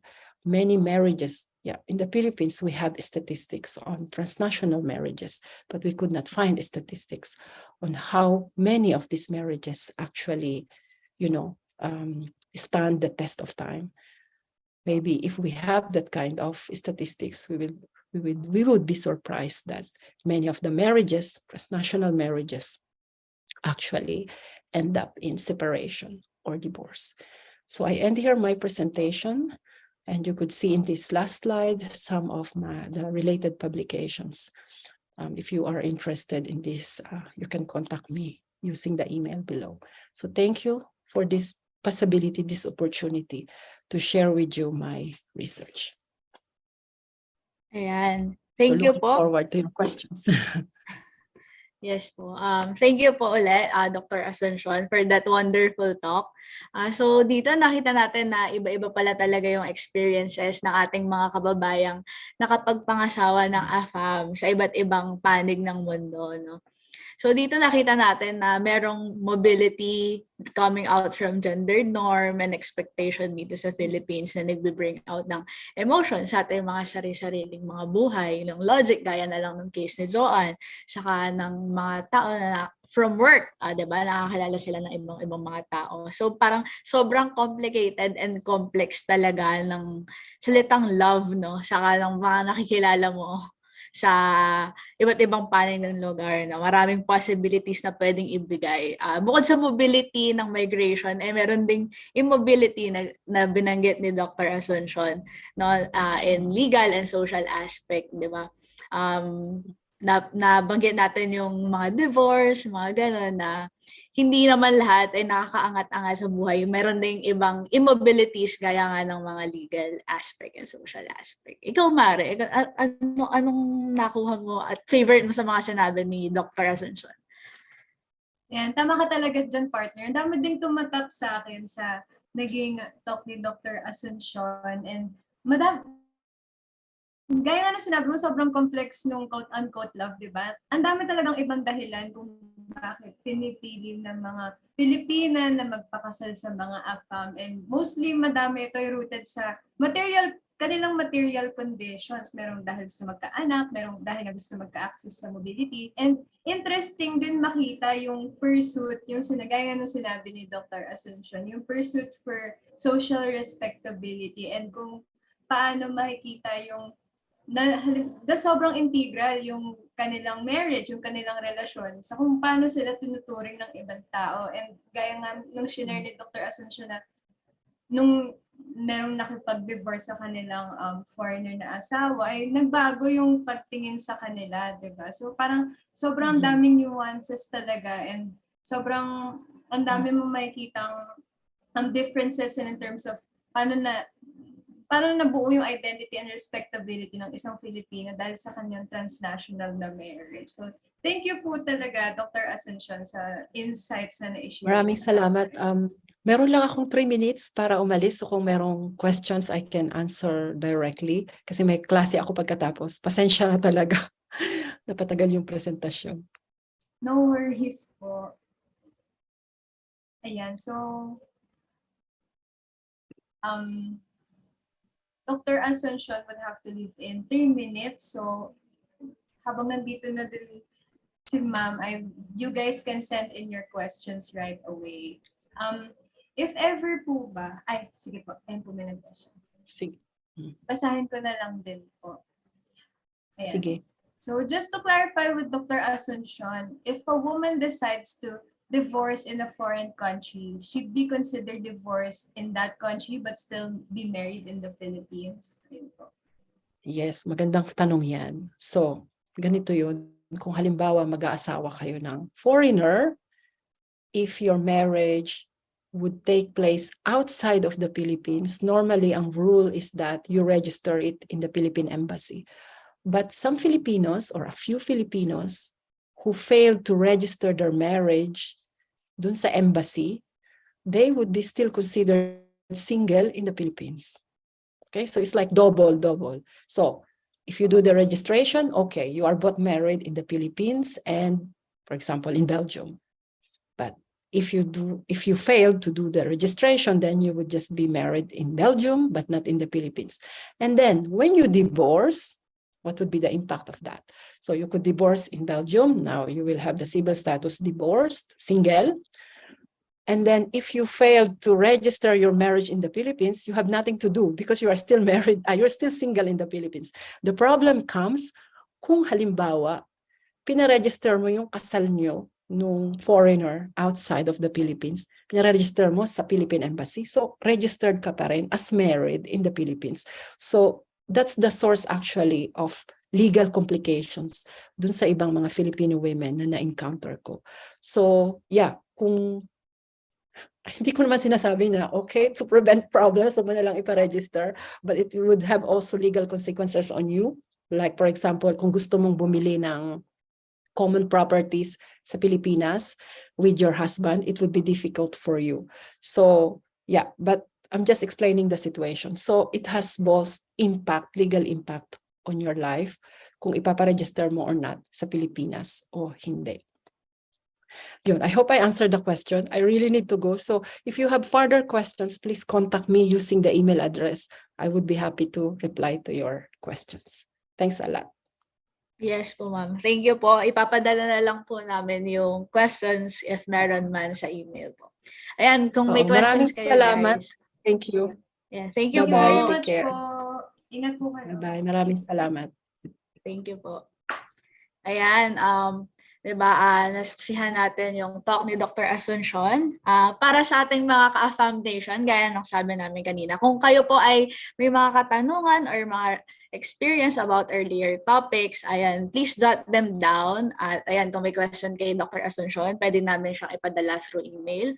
At sasagutin naman ni Dr. Asuncion yun. Magkakaroon din po tayo ng open forum pa mamaya. Dahil doon, gusto lang namin mag-notice na medyo mag-extend po tayo kasi napasarap yung kwentuhan natin kanina. Ayun po, mag-extend lang po tayo sa ating allotted time. Ayan, so we hope you can still stay with us until the end of the program. Relax lang kayo dyan, guys, and kuha kayo ng merienda, kuha kayo ng dinner, magmukbang kayo dyan, ganyan. Dahil meron pa tayong isang speaker and we're down to our last speaker for this evening's program. Ayan, exciting pa rin naman to. Kaya hang in there, guys, diba? Para sa ating last but not the least speaker, he is currently the director of the Social Development Research Center and the full professor of the Department of Behavioral Sciences of the DLSU College of Liberal Arts.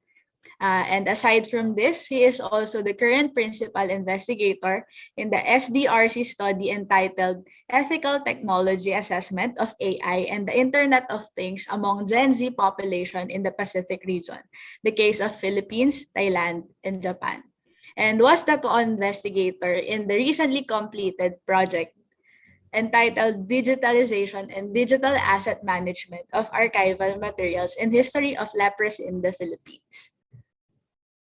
Throughout the years, he headed the studies called Documentation and Development of Manual of Operations for the Registry of Barangay Inhabitants and Migrants, Women in Digital Age, Perceptions, Interests, and Brand Preferences, and Financial Literacy among Public Elementary and High School Teachers. His researches focus primarily on intercultural marriages, educational sociology, health social science, evidence-based policy intervention, and parental involvement. He obtained his PhD in Asia-Pacific Studies at Ritsumekan Asia-Pacific University and his Master of Health Social Science from De La Salle University. And now it is my honor to present and introduce to you Dr. Melvin Jabar from De La Salle University. Please give him a round of virtual applause. Dr. Jabar.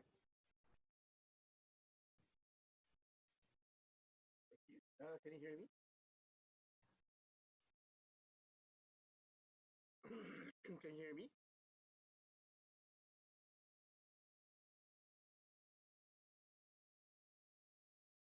Hello, medyo mahina po, Doctor. Can you hear me? How is my audio? Is it clear? Hello, can you hear me? Hindi po ata kayo masyadong audible, sir. This is beyond my control, but this is my connection now. But please let me inform if my connection is or my audio is clear on your part.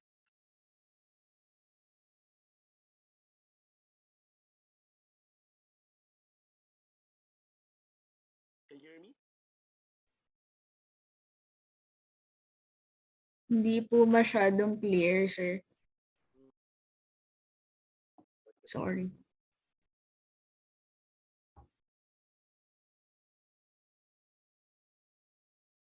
This is what I have.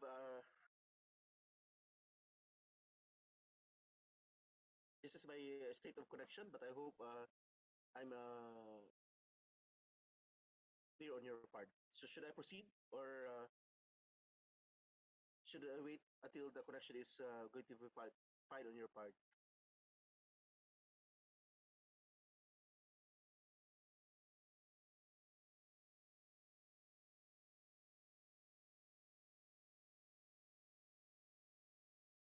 How's my connection now?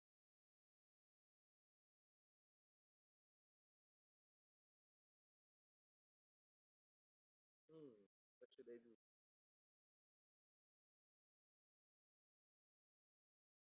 I'm connected to the internet, but I'm not sure if how strong my connection is. But I'm connected. Hello po. Medyo rinig naman po siya. Clear naman po yung boses niya, pero hindi po siya ganun ka-loud, sir. Okay, okay. How is that? I'll adjust my volume. How is that? Can you hear me? Same as earlier pa rin po, sir, yung volume. Earlier. Okay. So should I proceed despite the fact that there's a problem with the volume?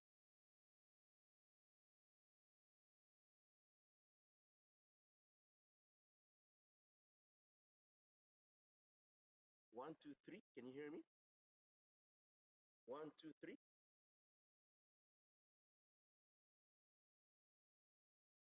One, two, three. One, two, one, two, three. Hello? Hello po? Can you try po ulit, sir? Sorry po. Nakamute po kayo, sir.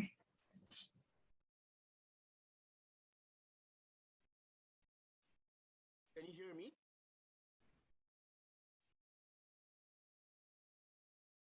Can you confirm if you can hear Sir, me? pasensya na po. Wala pa rin po ata. Baka po, pwede niyo pong i-try na wag na lang po muna mag-mic if okay lang po sa inyo. Or you can switch microphones po, sir.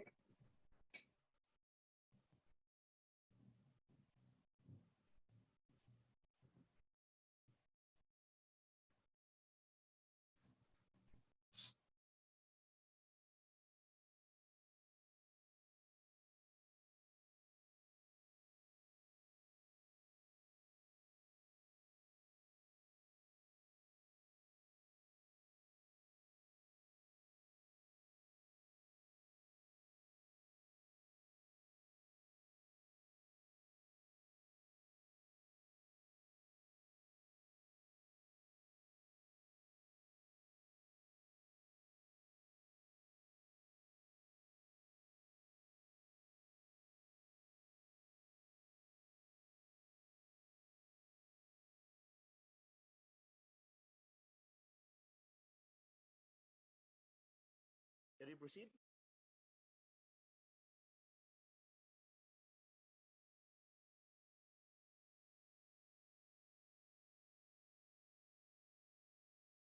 So should I proceed? Can you hear me? Yes, sir, you're already audible na po. Okay. Okay. Before I'm going to start my presentation, I have a few caveats. First of all, my cases are not AFAM in the real sense because they're not based in the Philippines, or they're not assigned to the Philippines to work. One group of case study I have, they are based in Japan, and one case study I have is they're based in an island province in the northern Philippines, northern Mindanao, Philippines, which is Camiguin Island province. So it's not really, strictly speaking, it's not really AFAM. And then I just want to take note that what I'm going to present to you is just a product of my memory, because I just realized that I don't have a physical copy or soft copy of my both my master thesis and dissertation. So I just realized now that I don't have those copies, and I just thought that it's a bad thing that I don't have those. And I just want also to highlight that these are reflections that I have when I was a single person, meaning I'm not married, but I'm also into intercultural marriage. But my experiences being in this kind of relationship is not in any way have affected uh, my analysis during the time that I was an undergrad or PhD student. So the level of reflexivity is not really that high because at the time I was not involved into such kind of relationship. But I should say that uh, that marriage was dissolved partly because of cultural differences, but not solely. No, there are other things. Anyway, but I was also undergoing an experience in which my very own thing is also a product of my attempt to understand how is it to be in an intercultural marriage. So I hope that we are in the same page. Those are my caveats, and I hope that you understood where I'm coming from. Next slide, please. So for my presentation, I'm going to focus on sources of conflict, manner of conflict, and challenges in intercultural marriages. So where are this conflict coming from in terms of sources? How do they deal about these differences?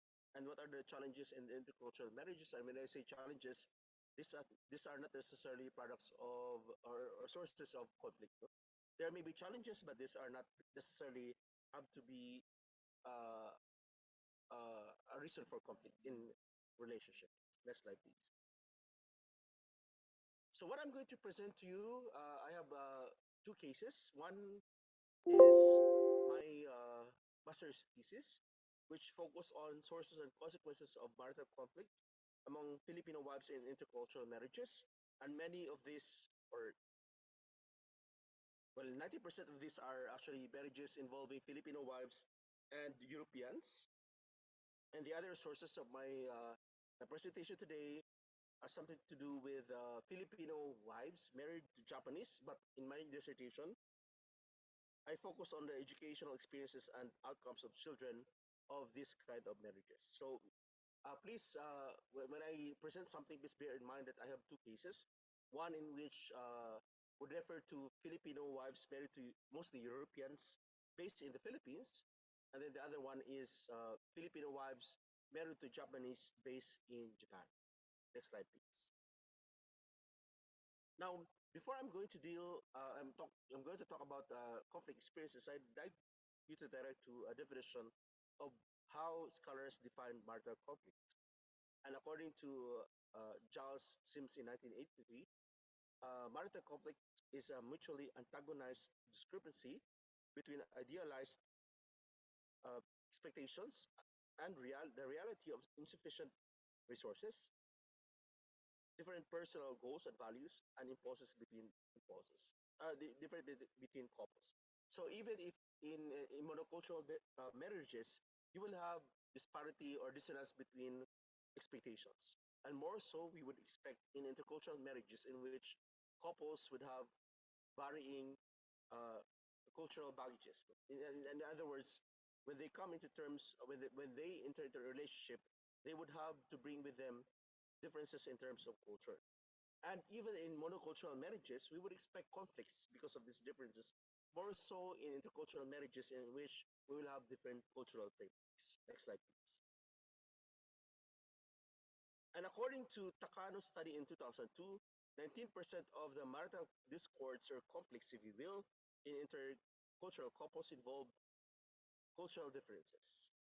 So the assumption is that when you enter into cultural relationships or marriages, do you really necessarily engage in conflicts because of cultural differences? And the other question is that when you enter into this kind of relationships, do you necessarily cultivate a family wherein there is intercultural amalgamation? In other words, is it a given that when you marry a person of different culture, you would necessarily cultivate a family that is intercultural. So my presentation today would focus on that. And I have to tell you at the onset is that it's not necessary. No?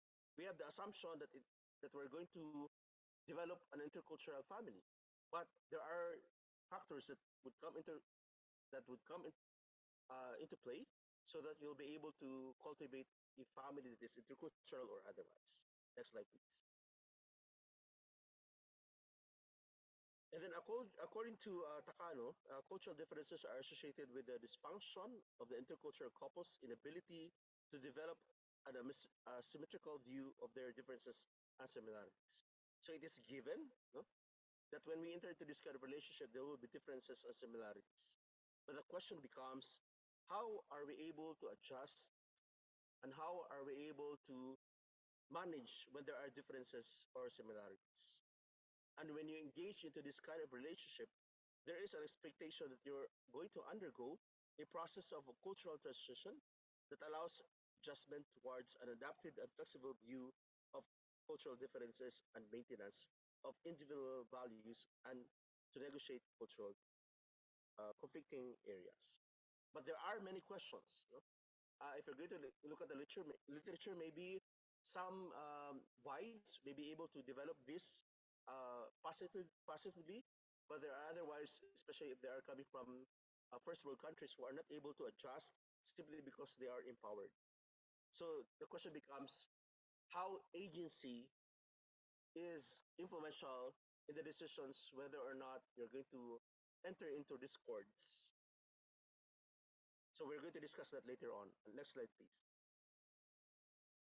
So the main question in my presentation is that do cultural differences influence marital conflict in intercultural unions? And I hope I'll be able to give examples based on my interviews in my master's thesis and doctoral dissertation. Next slide, please. So I'd like to situate the context of this study. Again, for my master's thesis, this is based on in-depth interview with 15 Filipino wives, and they are based in Cagayan Island, which is a province in northern Mindanao, during the time of the interview. And the other case is based on my dissertation for my PhD, which is a case study involving children of Filipino-Japanese wives, of intercultural marriages rather. And because if it's a case study, I have to triangulate. So in this study, I interviewed 10 Japanese-Filipino children, 10 Japanese fathers, their wives, and their homeroom teachers. Next slide, please. And just to give you a background, because this background will help us understand why things are different.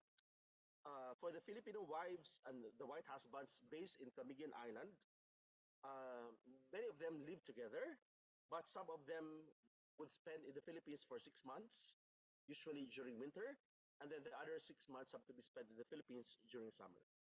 But in the case of the Japanese Filipino wives, most of them live together. And this living arrangement, I just want to emphasize that at the outset, this living arrangement will also impact their conflict experiences, obviously, because of geographical distance. Next slide. So most, in the case of the Filipino wives married to white husbands, I need to say most are in the Europeans and a few Americans. Most of them met their partners in the island.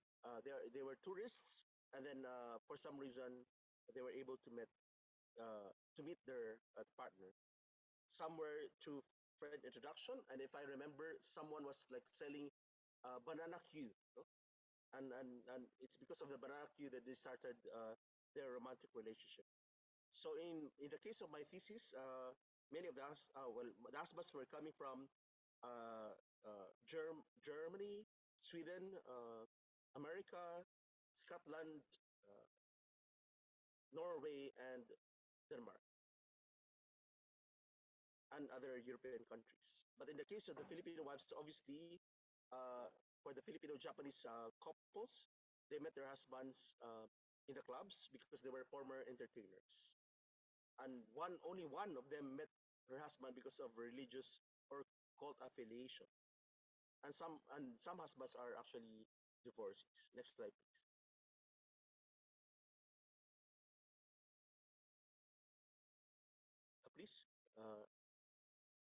Next slide.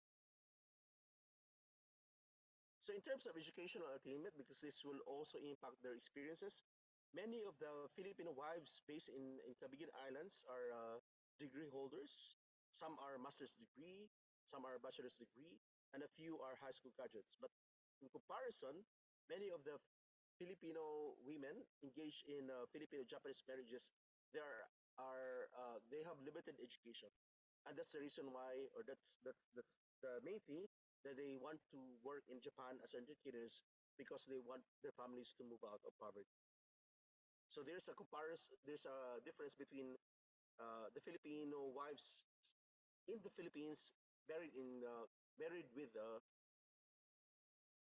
European husbands as compared to Japanese husbands because again of the reason that they want to move out of poverty. Next slide, please. So many of, in terms of the Filipino and white husband, many of them do not have work because again, primarily they are based on the Philippines, and some are self-employed or have work. But in contrary, for the Filipinas engaged in Japanese-Philippine marriages, 3 are actually teaching English, and the rest are teaching part-time job. And the reason why they're working is because they want to send money back home to the Filipino families. And this is a coping mechanism and a way in which they will be able to avoid conflict between husband and wife because anyway they're working and they're earning on their own without using their husband's money. Next slide, please. Now, not in the context of the Filipino-Japanese marriage, but in the context of the Filipino-European marriage, I asked them about what are the words they associate with conflict. And because all of them are Cebuano speaking, I asked them the terms that they would relate to conflict. So they have gira, which means war, walang pagsinabtay, which is misunderstanding, sumpaki, which means quarrel, bingkil, which is feud, away, which is fight, dalis, which is argument. Next slide, please. So according to the informants, argue, misunderstanding, and disappointments denote light disagreements, while the term confrontation denotes either light or intense disagreements. And this is also true among the Filipina married to Japanese. And there are several reasons or factors that would explain why they have to behave during confrontation, which I'm going to discuss in a little while. Next slide, please.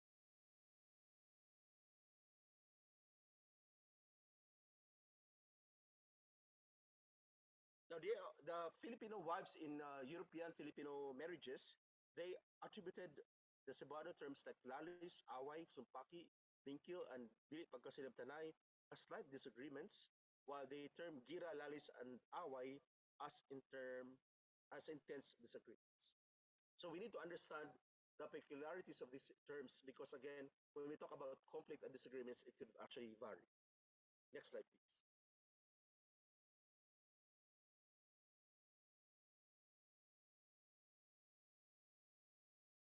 Now, what are the sources of conflict? So we have 2 groups here.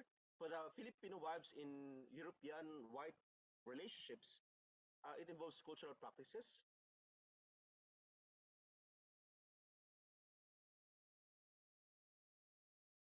It also pertains to food and language. Although the Filipino wives, because of their educational attainment, they can speak good English. But during the point of conflict, sometimes they don't understand each other because of the language. The other one is differential gender role, in which European partners would expect that the Filipino wives would do household chores and whatnot. Communication problems, finances, and finances would relate to because they would tell during the interviews they would tell me that when you marry a Filipino wife, you're actually marrying the entire family because of expectations that you're supposed to help the family in terms of economics. And of course, personality differences. And in terms of the Filipino wife and Japanese husband, one salient feature is that sources of conflict involves communication. Again, because the Filipino wives have to be adept in the Japanese language, but again, while they are able to speak the the Japanese language, there are still limitations, and that limitations become a source of conflict. But at the same time, they don't understand each other. So it's not simply the source of conflict, but it can also intensify because during the conflict they don't understand each other. The other one is finances, like sending money back home, personality differences, and infidelity. Because please remember that in the Japanese Filipino marriages, most of the husbands are actually frequent goers of clubs, and many of them are actually uh, serial fatherhood, meaning to say they are from one relationship to another. Next slide.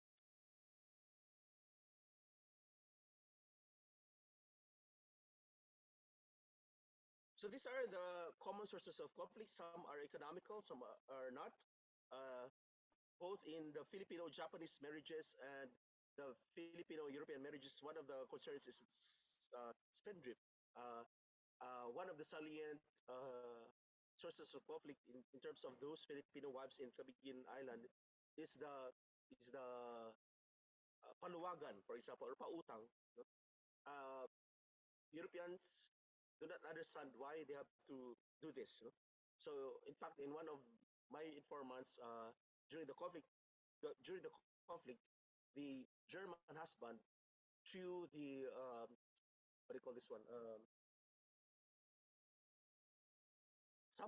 Some of the like, what do you call this one? Yung mga anyway, this is a thing that many of the Filipino wives, even my mother, so they collect. Uh, and so because the husband was angry, he threw the objects because of this palawan kind of thing. And they said that the Filipino wives do not know how to save money. And this is also true to Filipino wives married to Japanese. And the other one is inability to decide money matters, giving money to one's kid or friends. This is in relation to the concept that if we're going to marry a Filipino wife, we're actually going to marry the kin or the family, or lending money to friends, or being jobless, or always hanging out with other Filipino. So even before the concept of marites, in my interviews many years ago, this has always been a conflict of interest, the conflict of marriage, because again, some Filipino wives are fun to, talking many things in the neighborhood. Next slide.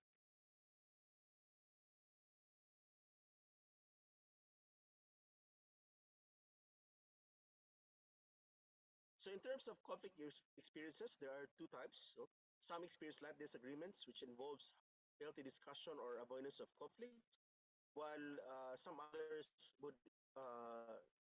experience intense disagreements involving heated arguments, nagging, swearing, differences. Some of the wives, in particular, the Japanese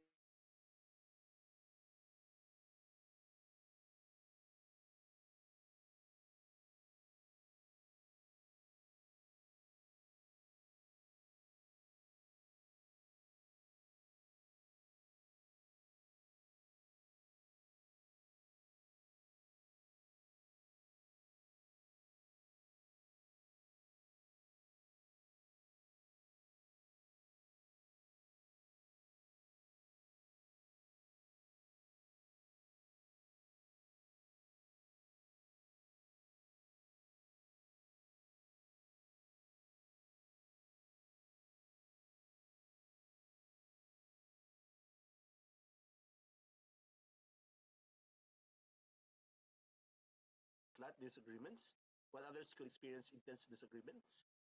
And again, some of the Filipino wives would just resort to crying simply because they could not express themselves anymore because of language limitation. Next slide, please. Now, I'd like to make a point that the experiences of conflict between Japanese and Filipino wives with Europeans, for example, or with white, it also depends on the background. So let's take a look at the differences. For example, in the Filipino wife and white husband, they don't necessarily need to study the language. Although there is limitation with the language because they're not articulate with English, but at least they are able to express and they are able to communicate. The other one is that most of their children can speak Cebuano. And this is something that is different from Japanese-Filipino marriages. Because it seems to me that the Filipino wives are willing to submit to the Japanese culture. In fact, they don't teach their kids the Filipino language. And for the Filipino wife and white husband, especially in the context of living in the Philippines, there's no need to learn how to cook foreign cuisine because it's the the foreign husband has to adjust. Otherwise, they could cook, no. But in the case of the Japanese Filipino marriages, the Filipino wives have to learn how to cook the Japanese food. And again, as I mentioned earlier, some living together, some are into long distance relationship, but in most cases, in the Japanese Filipino wives, in my case, they have to live together. And in my master's thesis, I found out that most of the husbands handled the finances and more contacts with relatives of wife's family and good economic condition. They're better. They're well off, as opposed to the Filipino wives in Japanese relationships. They are required to speak the Japanese language. All their children can speak any Filipino language. They live together. They need to work to send money back home just to make sure that this is not a source of conflict. Most are former entertainers, need to culturally adjust, less contact between Japanese husband and relatives of wife, and mostly they are middle class households. Next slide, please. And I asked them about the benefits of intercultural unions. They said it's improved economic conditions. So may promise. Nasa AFAM, well, they're not actually AFAM, but it's because of marrying someone from overseas. No, it has improved their economic conditions. And being able to live in a first world country with better social services is something that they really that are very proud of, given their limitations when it comes to education and employment. Next slide, please. So I'd like to, well, I have a few slides more, but I'd like to emphasize here that the experience of intercultural marriages has something to do with space. And it seems to me that if the Filipino woman is based in the Philippines and the foreigner is living in the Philippines, the adjustment is relatively better. Because the Filipino wife has more agency as compared to a Filipino wife living in Japan. There's no agency, and that because of the educational attainment of the Filipino wife, she's willing to accommodate. When in fact she can contest, no? She can make sure that the children are able to speak Filipino. But because of limited education, the Filipino wives are willing to submit and they're willing to cultivate a family that is very Japanese. But for those staying in the Philippines, well, while they are married to a foreigner, they can assert because of the space. The other one is living arrangement. For my case in my thesis, some of those couples, some of their husbands are based in Europe for 6 months, and then live in the Philippines the other 6 months. And because of this distance, you don't really discover the differences, and that means there's less conflict. But in the case of the Filipino wives married to Japanese, because they're living together, they're able to discover differences. And in the case of the Filipino wives married to Europeans, they are educationally better off compared to Filipino wives married to Japanese, because primarily they went to Japan to work as entertainers. So there is disparity. And I'd like to argue that your experiences can be shaped by whether you are a minority, and can also be shaped by your educational attainment. So there are two things, and I'm trying to, I can't move my presentation.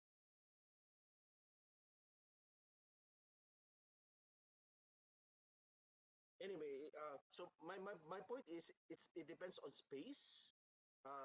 It's good for Filipinos who are based in the Philippines, but it's a challenging for Filipinos based in Japan. And then living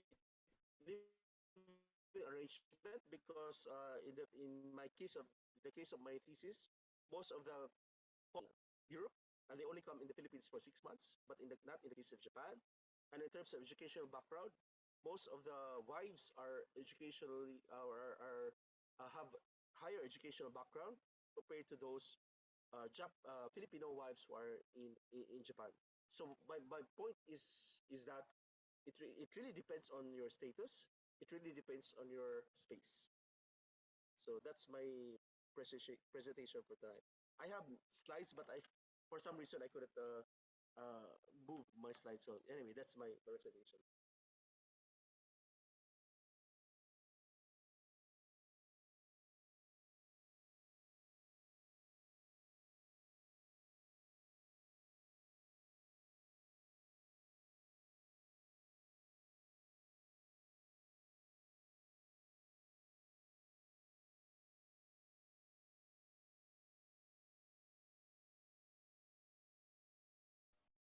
Ayan.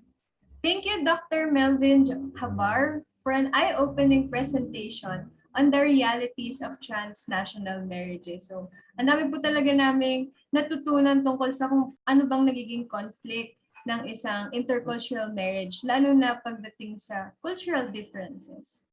Ngayon, naintindihan ko na hindi lang pala nagtatapos sa pagpo-post sa TikTok at paggamit ng kantang Forevermore ang paghahanap ng true love sa mga AFAM.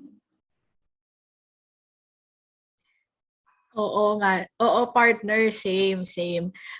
So, napakarami palang itsura talaga ng transnational marriages. Hindi lang yung mga nakikita natin sa social media. At hindi lang yung sa mga AFAM, pati na rin yung intercultural, gaya na lang sa talk ni Dr. Jabar, na meron ding, bukod sa mga happy endings, nakakaangat sa buhay, meron ding mga conflicts depending on geographical spaces, mga napag-aralan mo, background, or kung saan yung living settlements nyo, di ba? So, sobrang complex talaga at malawak yung usapin about sa marriages na ganyan and so love.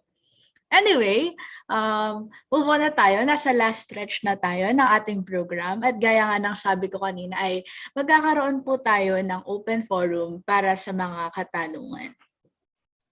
So, our speakers will now entertain questions and inquiries in the chat box, or you can raise your hand and unmute yourselves once recognized. Please be reminded that for everyone who will chat in our Zoom meeting, please set it to the option send it to everyone para naman makita ng rest of the audience ang inyong questions. Maraming salamat po. So, we're now opening the floor for any questions for our speakers. Meron po ba kayong... Ayan, hintay lang po tayo ng onting sandali para sa mga questions or kahit mga musings, insights, experiences, mga ganyan. Chat lang po tayo. So, meron po ba?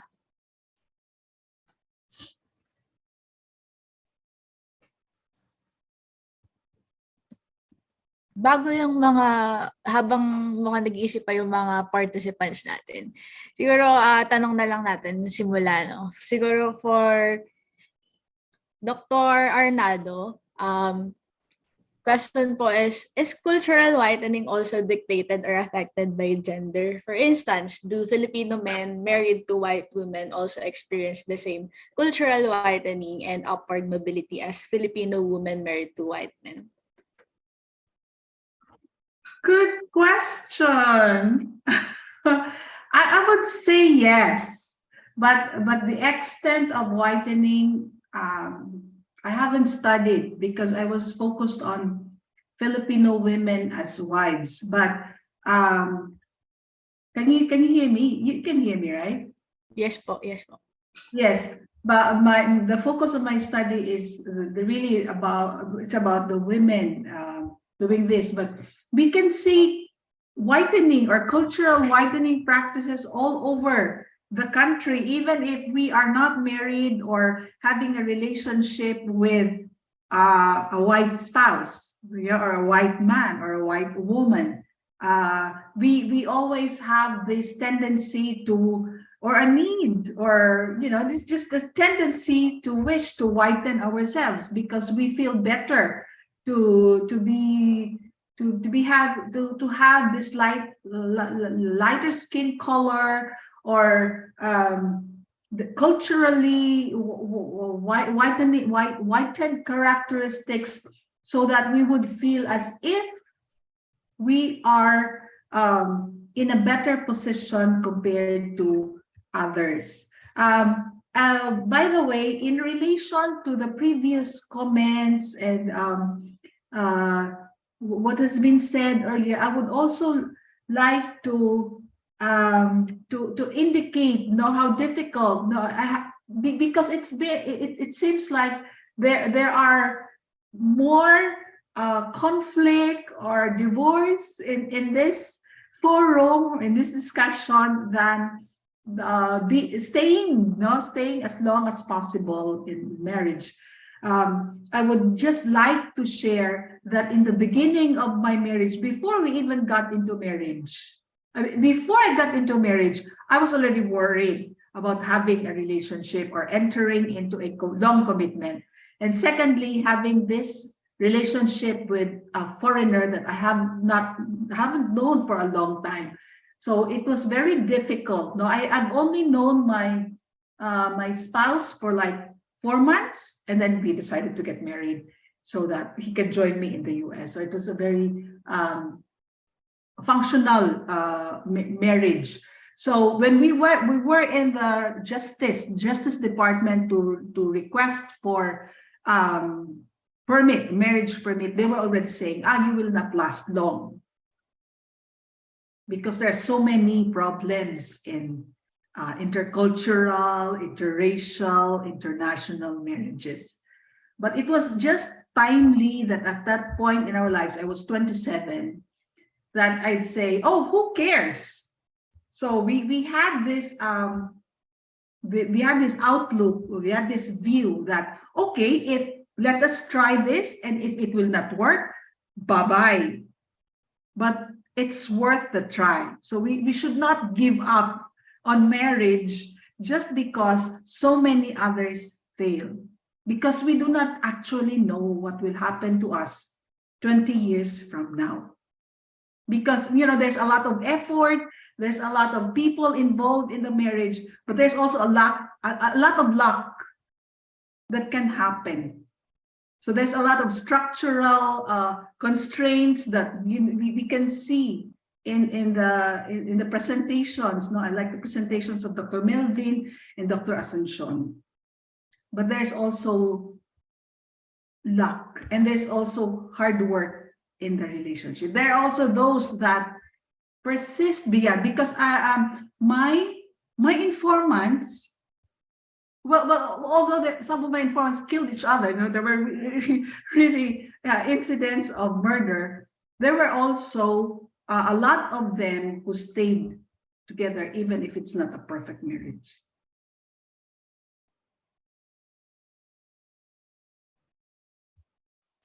Thank you po, Dr. Arnado, for answering the question firstly on cultural whitening. So interesting nga po na how we can see cultural whitening in everyday aspects of our lives, because it's our perception of feeling better about ourselves. It's what we think is the right thing or something good. It's something that we wish to achieve subconsciously because of the cultural structures in our society of how we perceive whiteness. And thank you rin po for sharing your experience with your intercultural relationship, your marriage. And truly, mali nga natin na sa AFAM nga ang true love, and we can power through, we can persist through the different structural problems, hindrances rather, that can arise from an intercultural relationship. So thank you po for sharing with us your Can we say success story? Ayun po. And congratulations po once again. Oh yeah, so merong nakita natin na hindi lang laging nag-end up sa divorce. So meron ding mga happy ending na ayan, thank you po ulit for answering that question. Next po ay meron tayong private chat.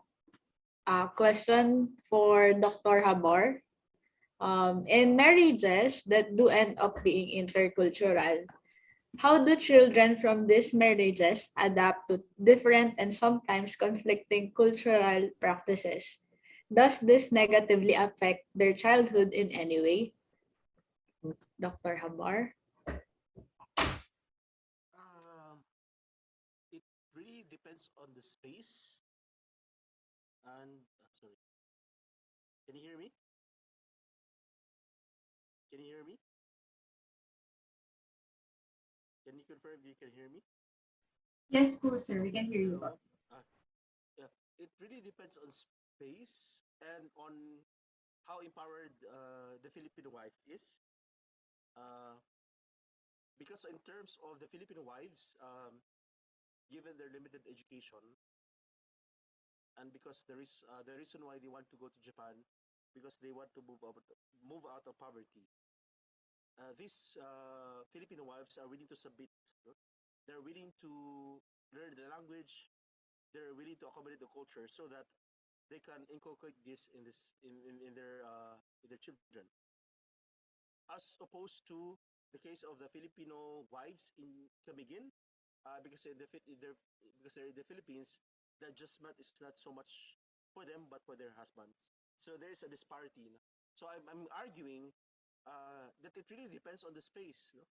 And how assertive the husbands are. And even if the husbands are assertive, especially Europeans, they're assertive, but because they're in a space in which it's Filipino, they cannot do so much about no? about these differences.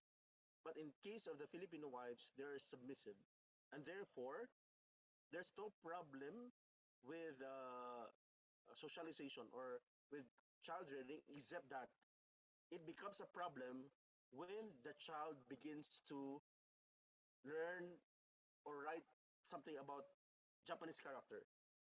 Because the Filipino wives, while they can speak the Japanese language, they cannot write.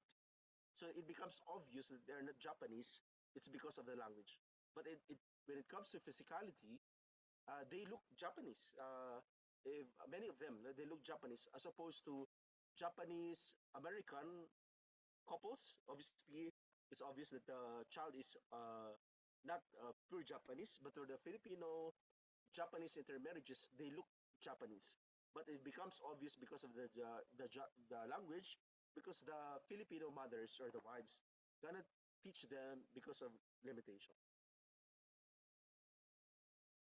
So there's a problem of language for Japanese Filipino marriages.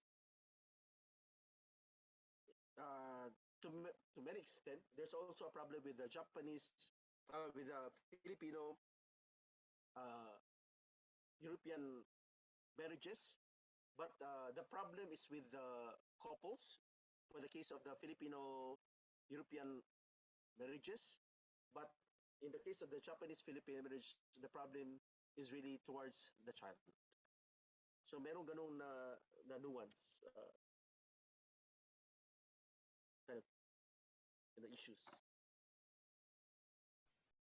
Okay po, sure. Yun lang po ba?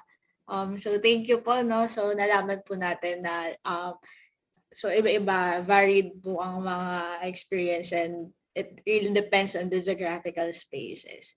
Yun. So thank you po ulit, Dr. Jabar, for answering the question. Ayan. So we have a question from the chat, from our chat box.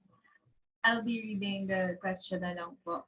So to Dr. Arnado, this talk was insightful for me as a Filipino woman in a transnational relationship with a German. We're actually both students and are bracing ourselves for a lot of stereotypes and judgment from friends, family, everyone. Do you have advice as someone who has had similar experiences for the past 25 years?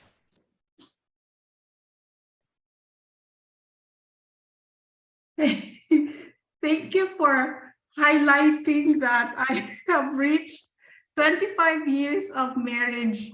So it's actually next year. So we will turn 25 next year. But I think that's a great accomplishment for this kind of relationship.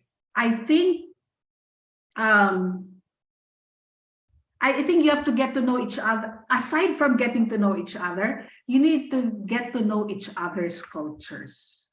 It's very important because you will understand each other by knowing each other's cultures. And you know, you're students of you're university students, so it's already innate in you to know the background. It's not just the at the family level, but at the societal, at the international level. So know this, know the sociological, the demographic, standing, the class, the racial issues that confront your relationship, because it's not just, this is not just a romantic thing. There's nation, there's a lot of social categories involved in this.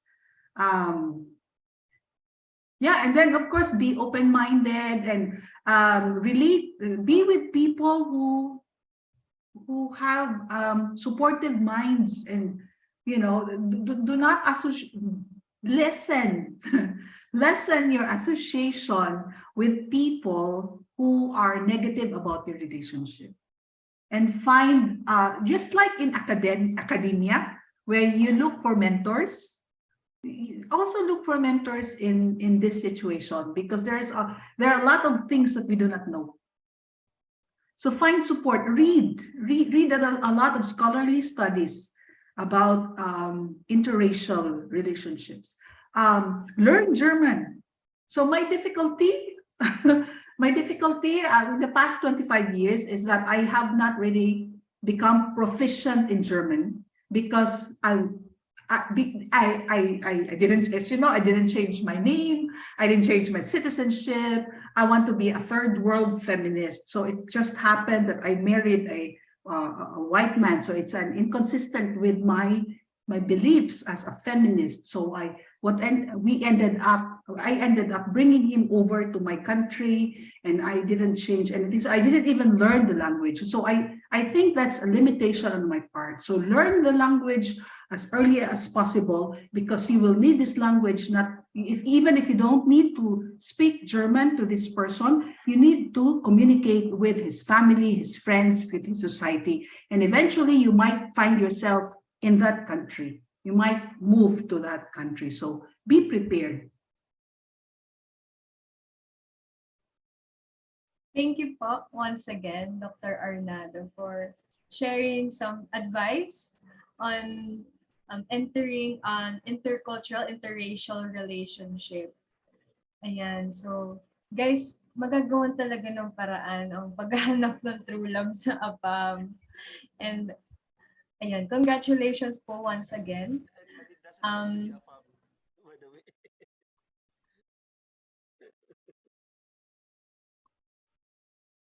Sorry po. Sir?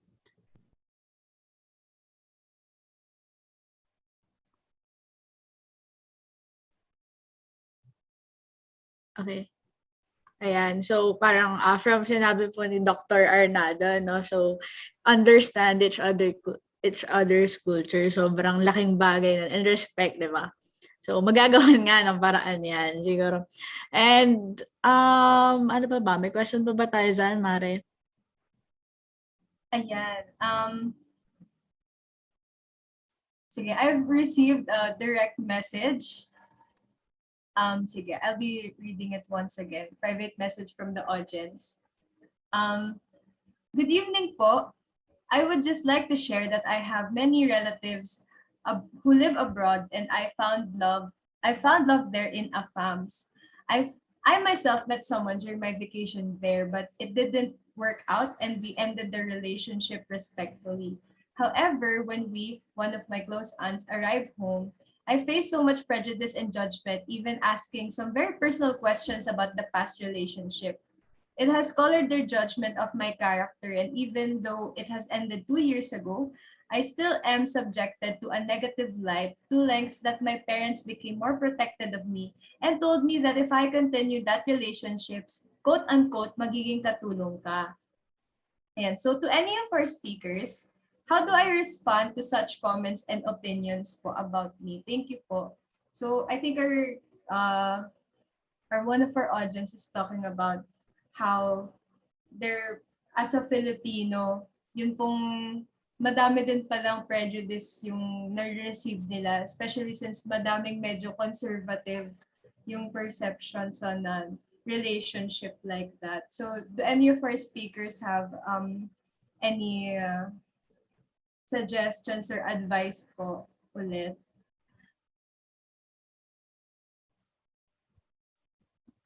May I? Yes po, Dr. Arnado. One of my informants encountered this. They were in a social gathering in Germany, and the colleague of her husband, they were chatting. No, they were chatting, and he asked the husband, "Oh, how's your washing machine?"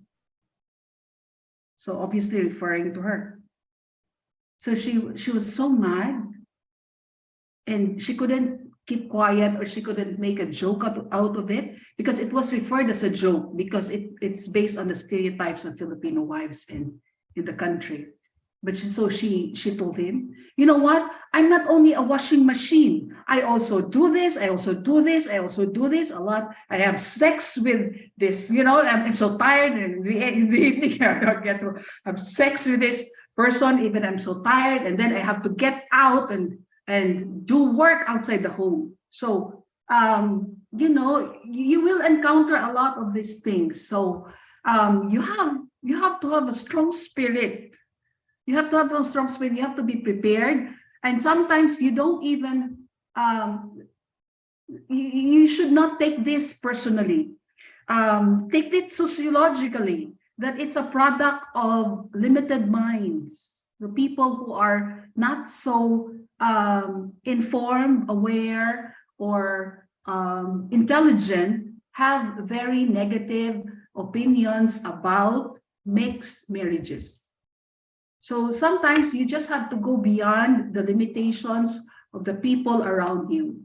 Do not feel bad. Of course you will feel bad, but you know, you're an academic, so you go beyond the prejudices of these people and understand where they're coming from, and work to change their mindsets, their views about Filipinos. So I think this is going to be a lot of agency work on the part of these young Filipinas who would be marrying men or Filipino women in the international scene. So they would marry nationals who are wealthier than the Philippines. Because it will always be seen that Filipinos only marry for this and that. So be prepared and do your homework. Thank you po once again, Dr. Arnado. I really like what you said about taking comments, myopic comments, not personally but sociologically, kasi there really is still a social basis behind why Filipinos, or even why people in general, are accustomed to thinking quite narrowly about relationships like this. So thank you po once again for your advice. And I hope nakatulong po yan sa ating mga audience na nandito. So baka po merong gustong idagdag si Dr. Jabar.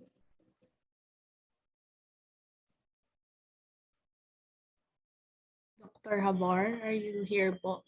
Baka po may dadagdag po kayo.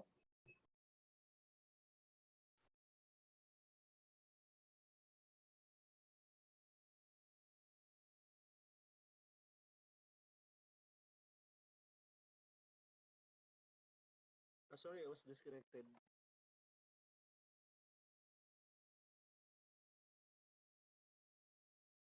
Hello.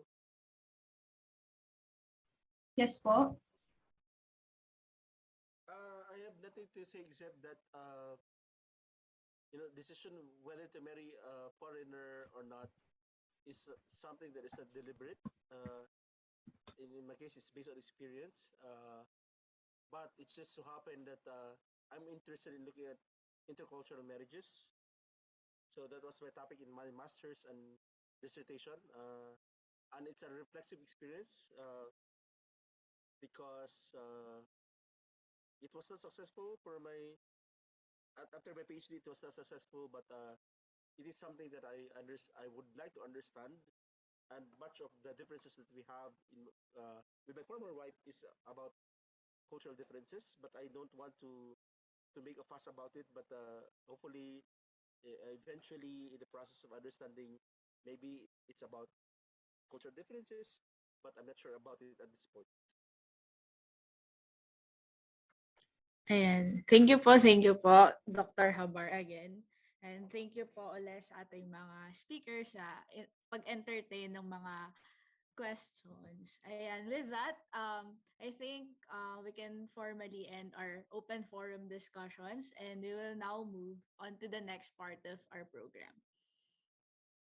So, kung baka may mga nabitin pa sa discussions, you guys can message the page of UP GeogSoc and we'll try to reach out to our speakers. Baka pwedeng masagot yung inyo pang mga questions. Baka di kayo makatulog kung hindi yung matanong. Yes. Pero, sige. So, with that, we will now award the Certificate of Appreciation to our valued resource speakers for today. So, this Certificate of Appreciation is awarded to Dr. Mary Janet Arnado, Dr. Asuncion Fresnoza-Flot, and Dr.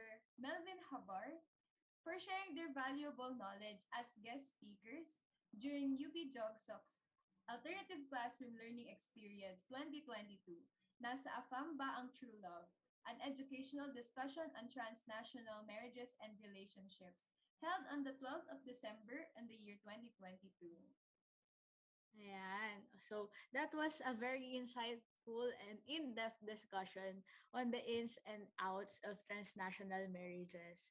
And to our esteemed speakers, we are so thankful for your undying enthusiasm to share with us your insights and knowledge about the sociological perspectives and experiences of Filipinos who are in transnational marriages and for entertaining the additional questions po. Correct ka dyan, partner. And I'm also surprised on how genuinely invested and kung gano'n nakarelate ang attendees natin tungkol sa realities of transnational marriages. So, I hope this ACLE webinar gave us new perspectives about the different images and facets of intercultural marriages occurring in real life, way beyond the mainstream representations different social media platforms give us. Yes, partner. And to add to that, I hope all of us here gained a much deeper understanding on the rationality of Filipinos and transnational marriage before jumping into any conclusions, diba?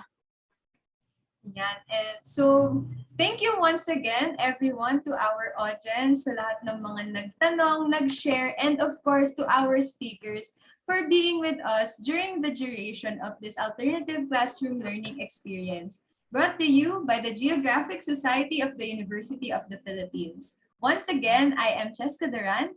And I'm Erica Del Rosario na nag-iiwang ng kasabihang walang iisang muka ang pag-ibig. Kaya mapa-AFAM man yan o Pinoy, bakuran mo na, basta love mo yan. Go, go, go! Tama! Bakuran yun na yan. Ayan po ang ating takeaway. Muli, maraming salamat mga ka-AFAM Nation. Pero bago tayo magpaalam sa isa't isa, may we request everyone to please turn on your cameras for our picture taking. Siyempre para